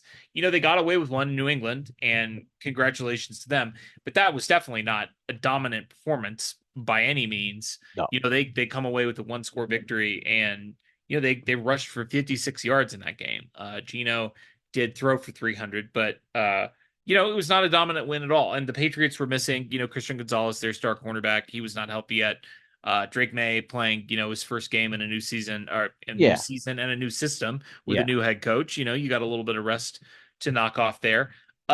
This game should not be close. It should be completely non-competitive. I mean, the Chiefs just blew out at Arrowhead a much, much, much, much better team. I mean, the Lions were, by all accounts, I mean, the metrics, the power rankings, the standings, whatever measuring stick you wanted to apply against the Lions, they were one of the best teams in the league, if not the best team in the league. The Chiefs crushed them and could have beaten them probably by another score or two had they desired to. Yep. I think the Chiefs, and it's so hard because obviously the Chiefs don't. I mean, Andy Reid does not desire. No. He does not desire to blow teams out. He does not desire to humiliate teams. And I don't know what his history is with Pete Carroll. I mean, like, Pete Carroll's the oldest coach in the league. He's coached in the NFC forever, Seahawks. So they didn't meet a whole lot. But they're both. Well, Andy was in Philly for a while. I'm sure they had their fair. I'm sure that they did, and I'm sure that they crossed paths. I mean, they're both old school football guys that have been coaches in the NFL for like a million years. Yes. I don't know what that relationship is like. I would imagine that, I mean, I haven't heard anything bad about it. So I'd imagine there's a healthy respect between those two guys. I'm sure Andy does not want to humiliate the Raiders. I think that the Chiefs players would like to go out and score 50 points in this game. I agree with you. I 100% And I think they want to show off what they saw all through training camp and for a quarter and a half in the preseason against the Bears. I think they want to go out and just put the rest of the league on notice that they have no chance to beat this team. You know who I think we're going to see in this game? Former Raider Gardner Minshew. Oh, I love that. That's a good prediction. Gardner Minshew appearance on Sunday. We're both looking forward to a dominant Chiefs victory, and we look forward to breaking it down with you guys next week. It's always sunny Chiefs Kingdom. See you next time.